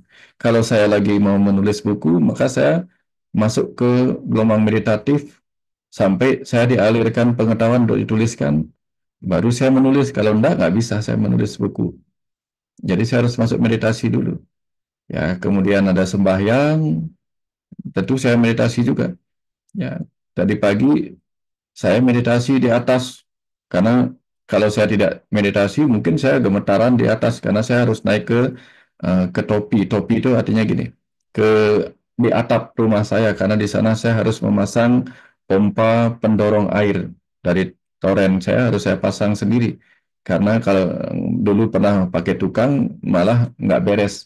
Jadi saya belajar untuk pasang pipa pendorong ke plumbing saya sendiri, ke pipa-pipa saluran pipa ke kamar mandi.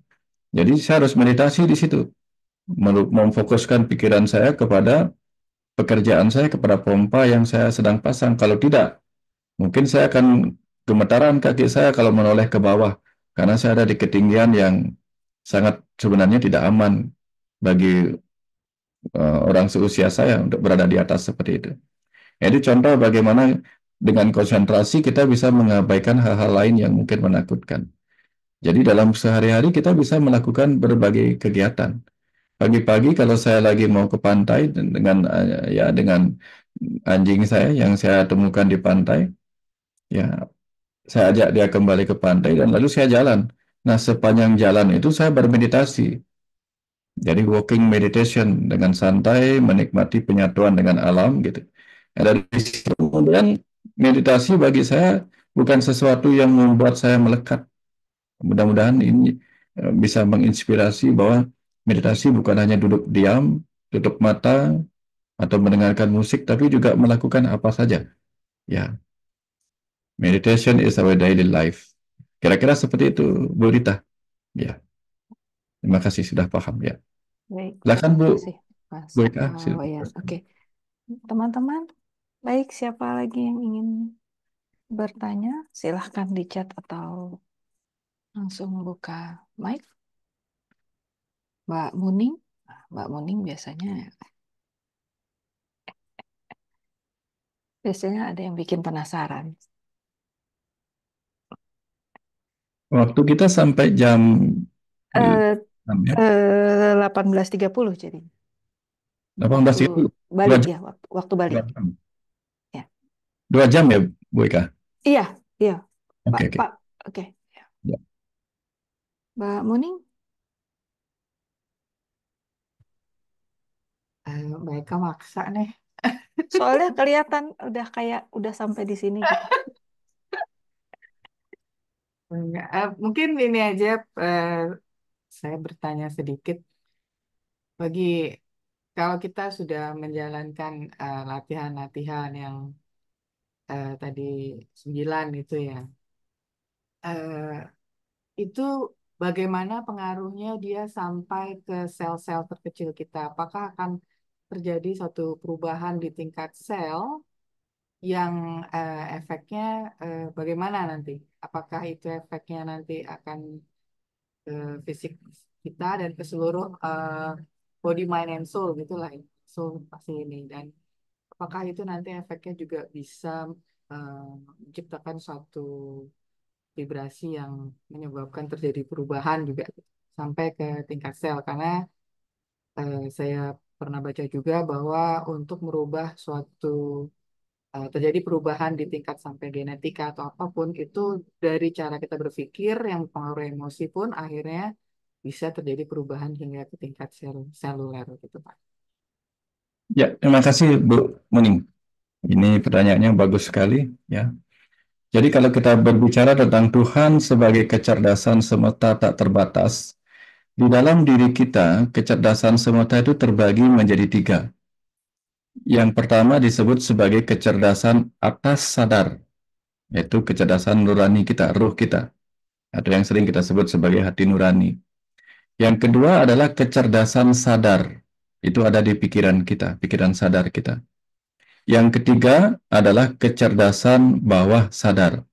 Nah, kecerdasan bawah sadar kita itu ada di setiap tubuh kita, bahkan berdiam di setiap atom yang membentuk materi tubuh kita, termasuk yang membentuk DNA kita yang cerdas itu.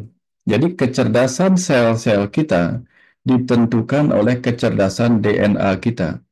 Kecerdasan DNA kita ditentukan oleh kecerdasan atom-atom yang di dalamnya ada ruang kosong. Kita tahu setiap atom itu 99,99% ruang kosong. Dan di dalam ruang kosong itu ada kecerdasan semesta, yaitu Tuhan. Sehingga tubuh kita adalah kumpulan kecerdasan semesta. Yang kalau dipakai dalam ilmu metafisika, pikiran sadar kita ini bermain 12%, 88% sisanya ada di kecerdasan bawah sadar kita, yang ada di setiap sel-sel tubuh kita, di DNA kita. Sehingga sel-sel tubuh kita selalu merespon apa yang dikirim oleh pikiran sadar kita melalui frekuensi pikirannya, energinya, getaran-getarannya, vibrasinya gitu. Maka sebagaimana contoh begini, kalau pikiran sadar kita stres oleh keadaan hidup kita, yang terjadi adalah sel-sel tubuh kita juga mengalami stres. Contoh, ketika pikiran sadar kita stres, maka tubuh kita akan merespon, menganggap pikiran sadar kita sedang memberi instruksi bahwa dia harus bersiap-siap untuk fight or flight. Untuk fight or flight akan dibutuhkan energi. Maka dia akan membongkar cadangan energi dengan menyemprotkan hormon kortisol dalam tubuh kita. Jadi ada organ yang menyemprotkan hormon kortisol, juga menyemprotkan hormon adrenalin, sehingga gara-gara semprotan hormon adrenalin itu jantung kita menjadi terpicu untuk mengirimkan darah ke seluruh sel-sel tubuh, sehingga semua sel-sel tubuh kita menjadi siaga untuk fight or flight, untuk lari atau melawan apa yang dianggap bahaya oleh pikiran kita. Nah, karena dia menggunakan energi untuk fight or flight itu, cadangan lemak bisa dibongkar, sehingga cadangan lemak dibongkar, darah kita dibanjiri oleh gula darah. Kalau gula darahnya meningkat, nah ini bisa berbahaya. Jadi kekacauan terjadi lagi, gitu. Karena adrenalin meningkat, tentu kemudian pembuluh darah mengecil. Pembuluh darah mengecil, efeknya yang terjadi apa? Bisa saja kemudian terjadi masalah pada kondisi yang lebih umum lagi kalau kita mengalami hipertensi. Malah dengan hipertensi ditambah dengan adrenalin meningkat, maka ginjal kita bermasalah, sel-sel tubuh kita menjadi bermasalah. Kalau kortisol terus-menerus meningkat akibat pikiran yang terus-menerus mempertahankan dirinya dalam kondisi stres. Karena kita tahu juga dalam ilmu biologi, sel itu mempunyai dua reaksi.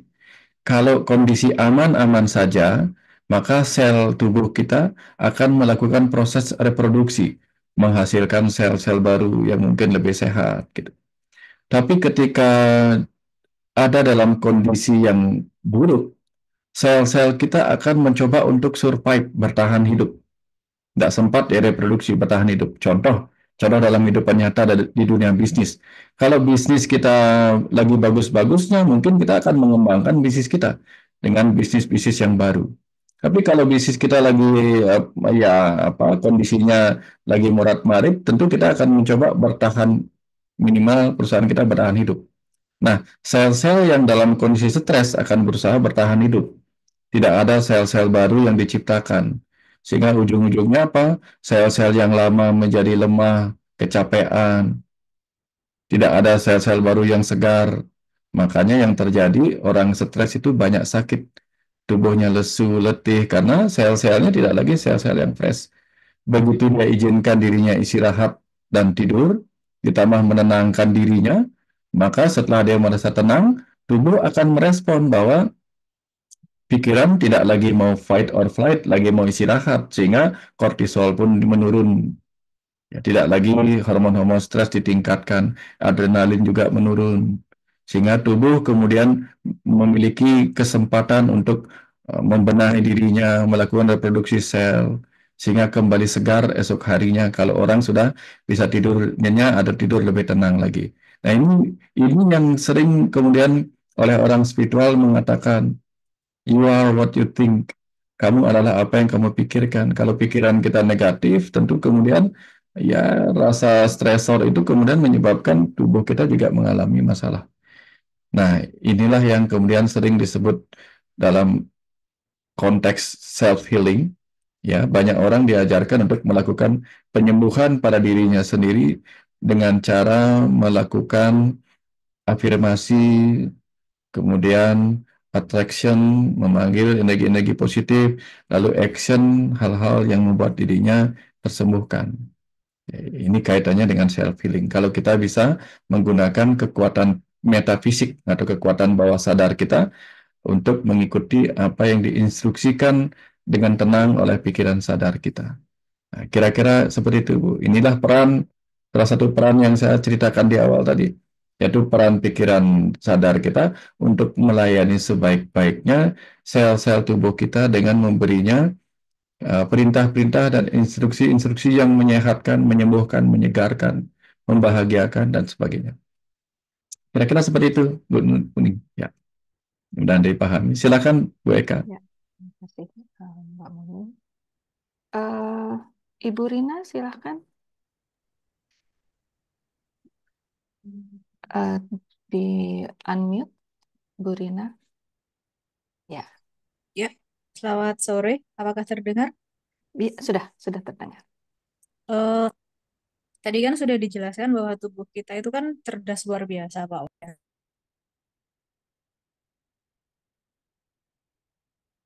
Ke mute lagi. Mati lagi. Ya, Sorry, oke. sorry. Ya, tadi sudah dijelaskan bahwa tubuh kita ini cerdas luar biasa. Nah, apakah kita bisa memprogram ketika nanti kita sudah tahu tanda-tandanya kita mau dipanggil, apakah kita bisa memprogram meninggal dengan enak, meninggal dengan tanpa membebani orang lain, meninggal tanpa sakit itu apakah bisa seperti itu? Terima kasih, Bu Rina. Ini pertanyaannya bagus sekali. Hubungan kita dengan sel-sel tubuh kita, dengan batin bawah sadar kita, bukanlah hubungan yang bisa seketika diubah atau seketika dikoneksikan begitu saja. Ini adalah hubungan yang dibangun terus-menerus sejak kecil. Sehingga hubungan ini membuat sel-sel tubuh kita mudah percaya pada apa yang kita katakan, apa yang kita pikirkan. Kalau kita selalu jujur pada diri kita sendiri. Ketika kita tidak jujur pada diri kita sendiri, maka sel-sel tubuh kita tidak akan dengan cepat merespon apa yang dipikirkan oleh pikiran sadar kita. Karena jangan-jangan pikiran sadar kita tidak benar-benar menginginkan apa yang dia perintahkan itu. Misalnya, kalau misalnya setiap pikiran sadar itu mengeluarkan instruksi, kemudian diikuti oleh pikiran sadar, maka ketika ada orang kaget dan mengatakan, misalnya dia kaget oleh ledakan petasan, lalu dia berkata, aduh mati aku. Misalnya begitu, tiba-tiba tubuhnya mengatakan, oke kan mati jadinya. Jadi tidak serta-merta kemudian eh, tubuh kita akan mengikuti apa yang diinstruksikan oleh batin bawah, apa pikiran sadar kita. Kecuali kalau kita misalnya menjalin terus-menerus hubungan yang harmonis ya, jujur pada diri sendiri, ini yang sering terjadi pada orang-orang yang disebut si pahit lidah atau sidi ngucap kalau ajaran-ajaran mistis orang Bali. Sidi ngucap itu artinya apa yang dia pikirkan, apa yang dia katakan dengan mudah terjadi. Karena setiap perintahnya adalah kebenaran. Ya, tidak ada keraguan dalam setiap kata-katanya. Maka untuk bisa menjadi seperti itu, orang harus terus-menerus belajar, berlatih, mengendalikan pikiran, ucapan, dan tindakannya. Sehingga tubuhnya benar-benar menerima perintah dari pikiran sebagai sebuah kebenaran.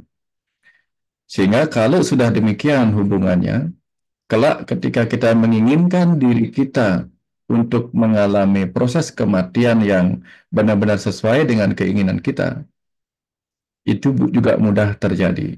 Ini banyak dilakukan atau dialami oleh orang-orang tua yang lugu.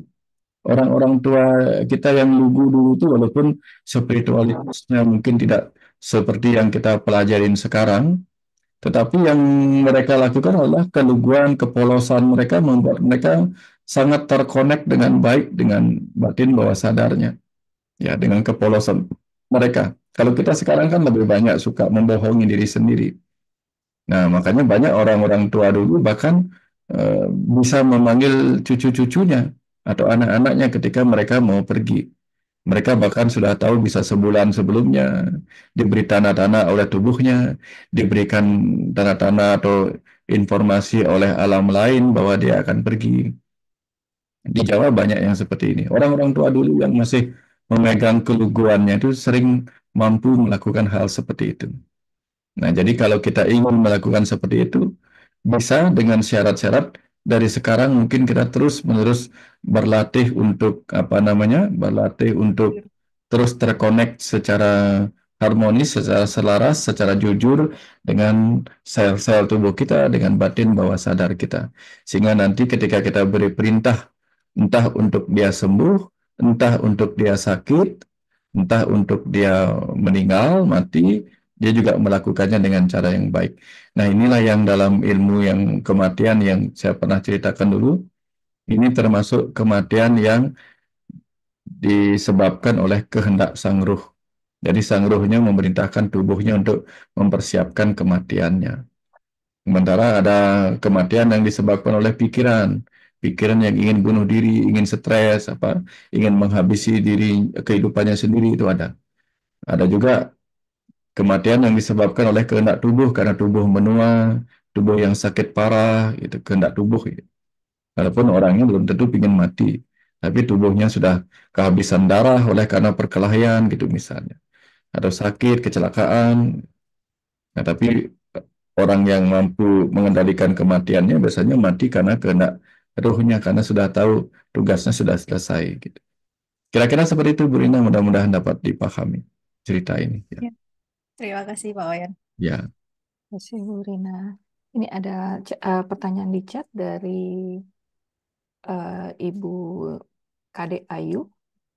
Mohon pencerahannya Guru, karma baik apa yang kira-kira akan diperoleh oleh orang yang menyerahkan anaknya untuk diadopsi oleh saudaranya yang belum memiliki keturunan, dan demikian juga karma baik apa yang diperoleh oleh orang yang mengadopsi anak saudaranya demi meneruskan keturunan.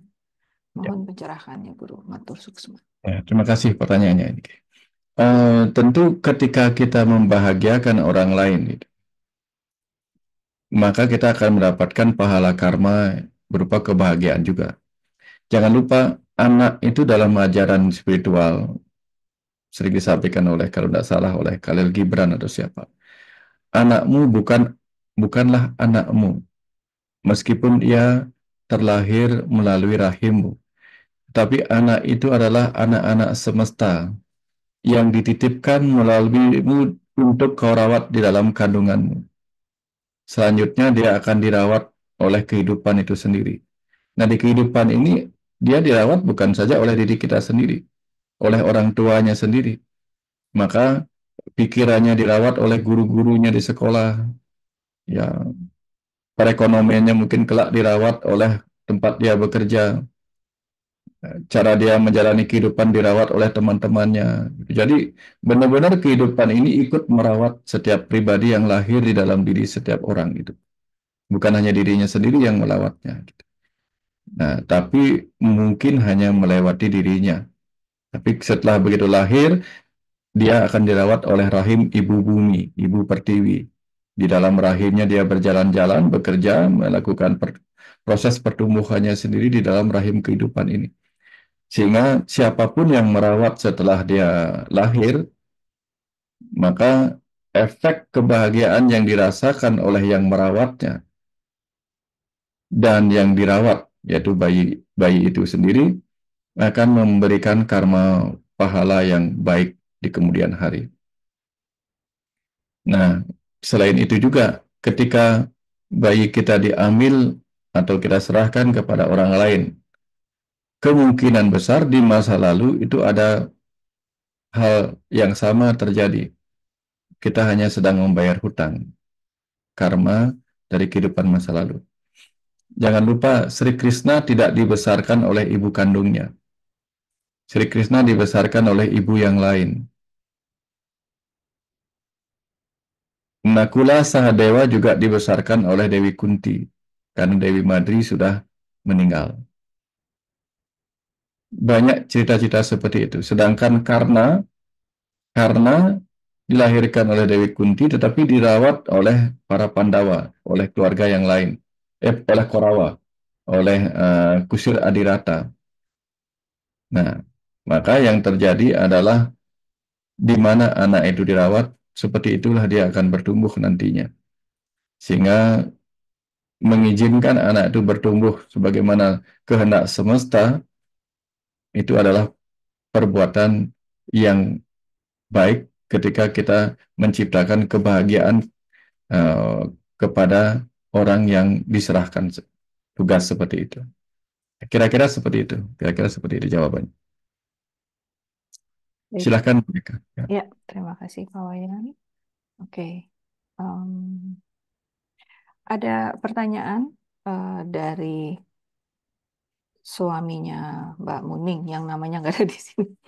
Apakah jiwa sebagai pikiran atas sadar pada saat memasuki badan juga memiliki memori atau murni tanpa memori?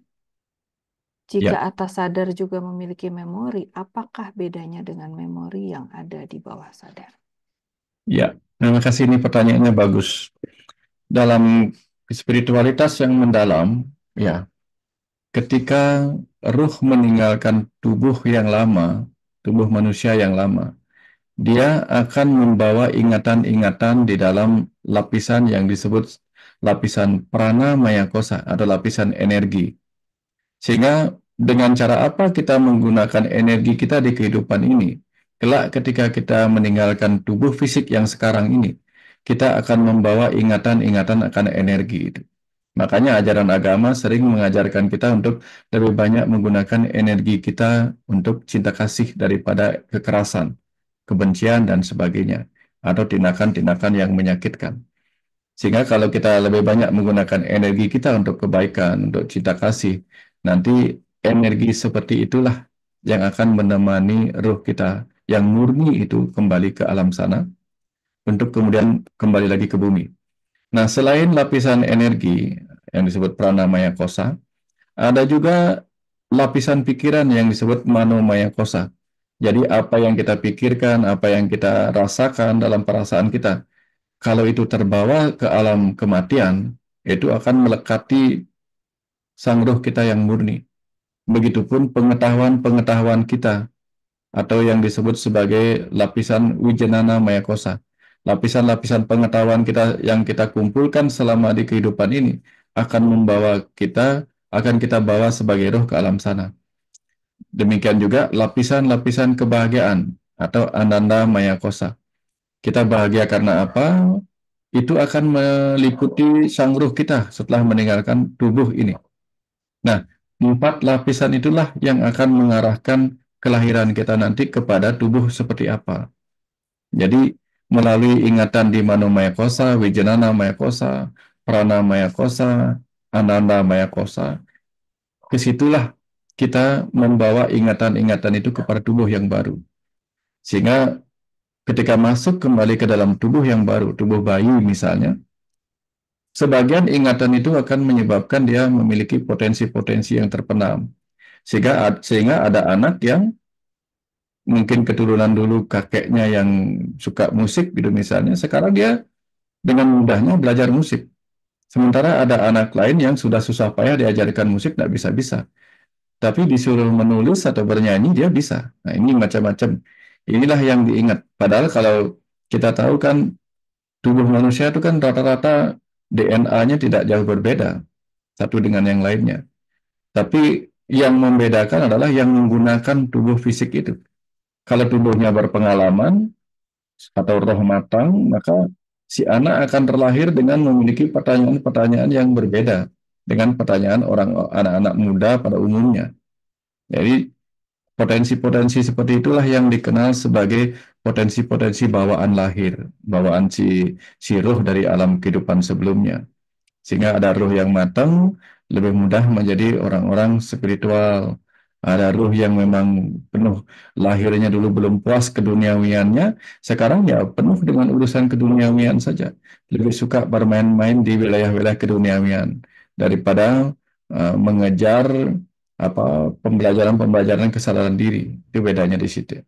Tapi semua hanyalah kurikulum-kurikulum, tahapan-tahapan pembelajaran ruh. Seperti halnya kita membutuhkan 6 tahun di sekolah SD, ya 3 tahun di SMP, 3 tahun di SMA, dan mungkin 4 tahun di kuliah. Jadi kita membutuhkan hari demi hari sampai bertahun-tahun di sekolah-sekolah itu. Kadang kita harus mengulang pelajaran. Ya, kita pun melakukan hal yang sama di sekolah kehidupan ini. Kita butuh kurikulum yang harus kadang-kadang kita lewati bertahun-tahun, gitu. Ya, bertahun-tahun. Kira-kira seperti itu. Mudah-mudahan segera dipahami maksudnya. Atau sukses. Ya. Terima Baik, kasih. Pak Wayan. Terima kasih. Ada 2 pertanyaan terakhir. Dari tadi Ibu Nikadek Ayu.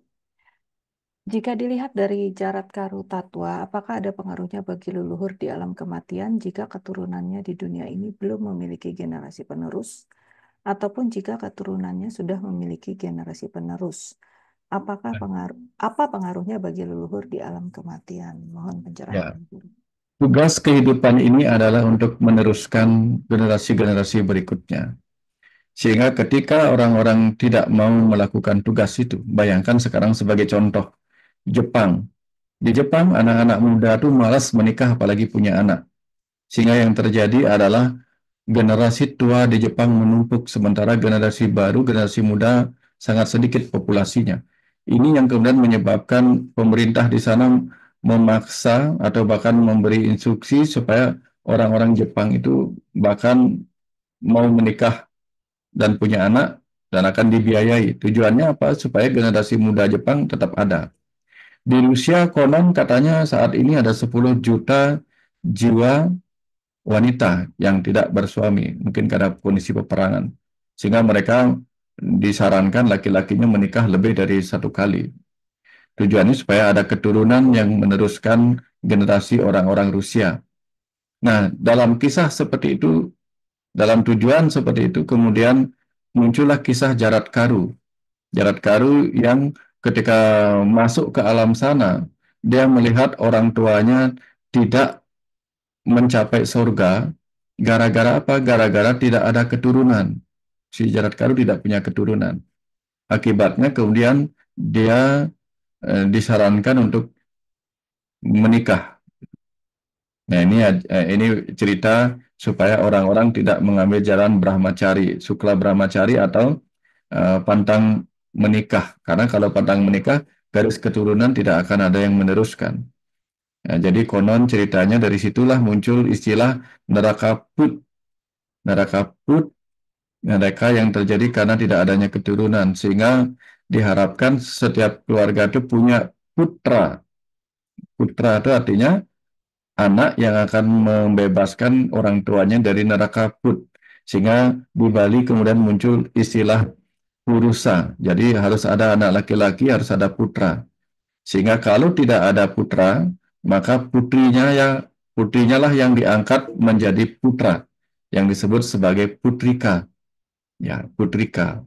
Jadi di si anak wanita, misalnya dia punya anak wanita satu-satunya, itu akan disahkan menjadi seorang putra atau penerus keturunan, menjadi pewaris dari tugas-tugas kehidupan di rumahnya. Ini yang disebut dengan upacara santana rajak. Rajak itu artinya pengukuhan, santana artinya pewaris. Jadi si anak wanita dikukuhkan sebagai ahli waris yang menggantikan putra yang tidak ada di dalam keluarga itu. Si anak wanita menjadi putrika. Ya, ini cerita tentang Jarat Karu. Mudah-mudahan bisa dipahami ceritanya. Kemudian apa yang kedua tadi, yang terakhir apa tadi, Bu Eka? Dari yang Ibu Nikade atau yang Nikade ya? Yang Bu Kadek sudah, yang Jarat Karu tadi ya? Sudah. Sudah. Berarti oke. Yang terakhir dari Bu Rita, almarhum bapak saya pernah menyampaikan bahwa malaikat, nabi itu semua esensinya ada di dalam diri sendiri, bukan sosok.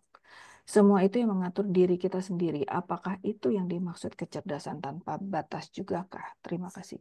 Ya. Ada dalam konteks Hindu, ya, Awatara itu dikenal sebagai Tuhan sendiri yang turun ke dunia untuk menegakkan kebenaran. Itu dunia yang besar. Di dalam dunia yang kecil, di dalam diri kita sendiri, ada juga Tuhan yang turun di dalam diri kita, di dalam dunia kecil kita atau jagat kecil kita ini, yang disebut sebagai Atman atau percikan Tuhan. Sehingga dari sini kemudian kita bisa asumsikan bahwa Atman kita sendiri adalah avatar di dalam diri kita sendiri, utusan di dalam diri kita sendiri, nabi ya di dalam diri kita sendiri, yang ditugaskan untuk memberikan pencerahan kepada kita melalui bisikan-bisikan hati nurani kita. Nah, sayangnya kemudian pikiran sadar kita seringkali dikendalikan oleh dua jenis ego. Reaksinya yang fight or flight. Ada yang ego gelap, ada yang ego positif. Ada yang sifatnya rawu, ada yang sifatnya ketu. Ada yang sifatnya setan, ada yang sifatnya malaikat. Jadi malaikat itu seringkali dikatakan datang dari sebagai makhluk cahaya. Kalau setan datang dari kegelapan. Jadi ada dalam diri kita sifat-sifat ego yang negatif yang datang dari buta. Buta itu artinya material tubuh kita. Sehingga demi memperjuangkan tubuh material kita, sifat-sifat buta atau materi ini membuat kita buta atau menjadi gelap. Muncullah setan-setan yang membisiki kita untuk melawan, berkelahi, bertempur, ya, melakukan tindakan-tindakan bunuh diri, karena itu flight sifatnya. Sementara sifat-sifat yang penuh cahaya dalam diri kita, yang disebut sifat dewa dalam diri kita, dewa itu artinya dewasa, cahaya, dewa itu cahaya artinya, sehingga kalau pikiran kita dia bersifat terang, maka kita akan dibimbing, pikiran kita akan dibimbing oleh cahaya-cahaya terang hati nurani. Itulah malaikat dalam diri kita. Jadi kita mau menjadikan diri kita, ruh kita sebagai pembimbing kita, utusan Tuhan, atau yang membimbing kita dalam jalan-jalan penuh cahaya agar terhindar dari kegelapan-kegelapan ego, maka itu terserah kepada pilihan kita masing-masing. Agama mengajarkan kita untuk menemukan sang nabi di dalam diri kita sendiri, yaitu hati nurani kita sendiri yang menuntun kita untuk menemui jalan terang di kehidupan kita. Kira-kira seperti itu jawabannya. Bahan Baik, perenungan. Ya. baik Pak Wayan. Ada sedikit tambahan dari yang tadi tuh, memori yang kita bawa dari alam sana dan waktu kita kembali lagi kita bawa satu pertanyaan sambungan. Jadi apakah memori yang tersimpan di dalam, gimana dengan memori yang tersimpan di dalam gen yang diterima dari orang tua atau nenek moyangnya yang menjadi program pikiran bawah sadar? Apakah pikiran atas sadar atau ruh bisa mengatasinya? Contohnya tuh begini. Kalau kita punya laptop sekarang, kalau punya HP sekarang, tentu laptop dan HP itu membawa memori-memori yang merupakan perkembangan-perkembangan baru dari generasi-generasi sebelumnya. Jadi ada generasi kakek neneknya atau ayah ibunya HP, kakek nenek atau ayah ibunya laptop, atau gadget-gadget lainnya. Itu terbawa melalui memori-memori yang ditransfer dalam memory card, entah apapun itu. Tetapi di dalam diri sang ruh sebagai pengguna laptop itu, pengguna gadget itu, tentu ada memori tersendiri yang dibawa. Nah, jadi bayangkan kalau kita sebagai pengguna HP, pengguna laptop, pengguna gadget adalah sang ruh, maka tentu kita membawa ruh kesadaran memori kita, kesadaran kita, pengetahuan kita ketika menggunakan laptop yang dulu ke laptop yang sekarang.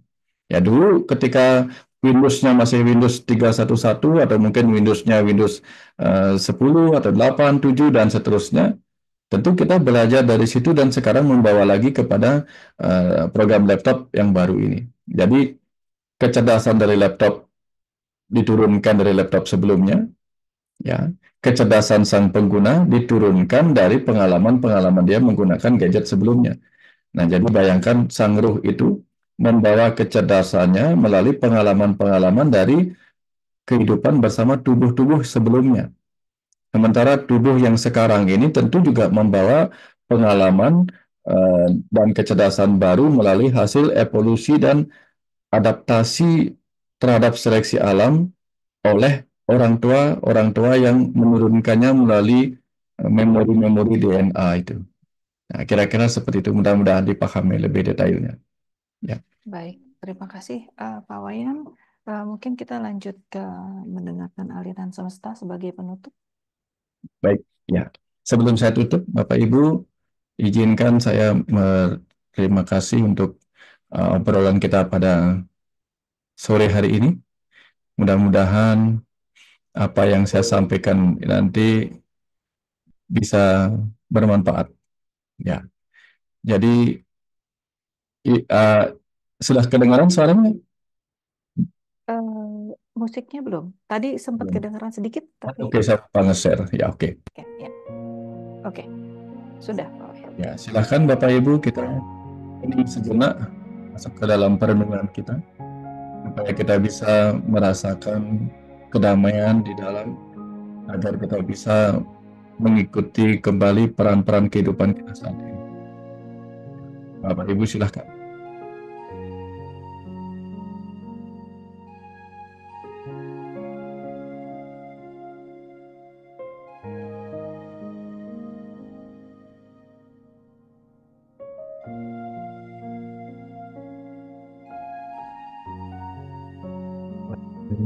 Ada jiwa yang sedang memainkan peran masing-masing di kehidupan ini.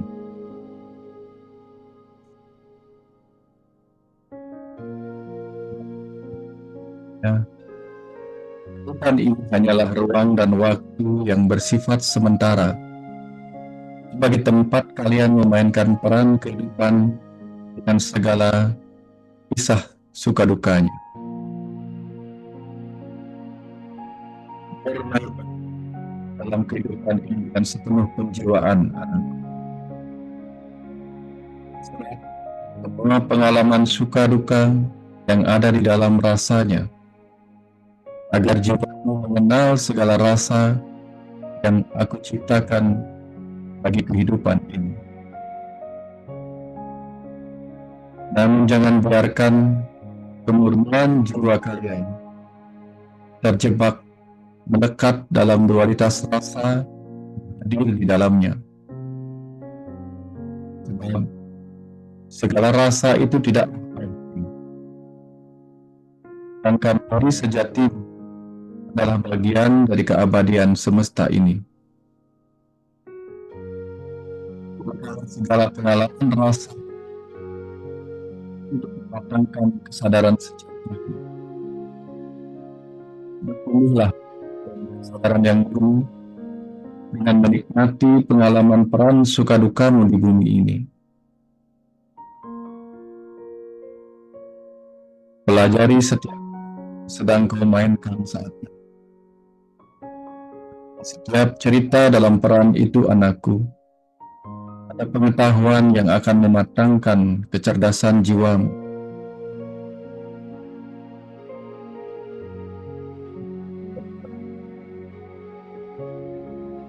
Sandiwara kehidupan dan penuh sukacita. Lalu lepaskan semua kepedihan, kemarahan, segala emosi yang muncul dalam setiap peristiwa yang telah kau perankan. Dalam ini sebagai jiwa yang penuh cinta kasih. Teruslah berperan, anakku. Teruslah berperan dalam ketidakabadian ini. Karena hanya dengan itu, kelak kau akan bisa pulang kembali menyatu dengan diri semestaku yang tidak terbatas.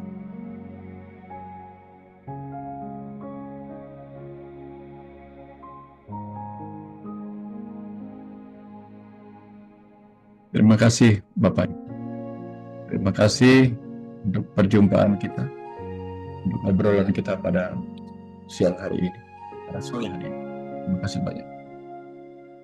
Terima kasih banyak Pak Wayan. Terima kasih banyak Bapak Ibu dan teman-teman sekalian. Selamat menyambut tahun baru.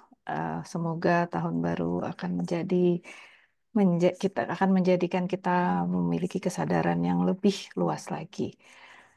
Sampai ketemu di tahun depan. Nanti pantau-pantau Instagram Patmana. Oke, selamat sore. Happy weekend. Tinggal malam minggu ini. Terima kasih semua. Terima kasih banyak Pak Wayan sekali lagi. Selamat Sama-sama, baik. Terima kasih Mbak Eka, Putri. Terima kasih Mbak Muni. Terima kasih teman-teman, Bapak Ibu. Izin saya matikan Zoom-nya.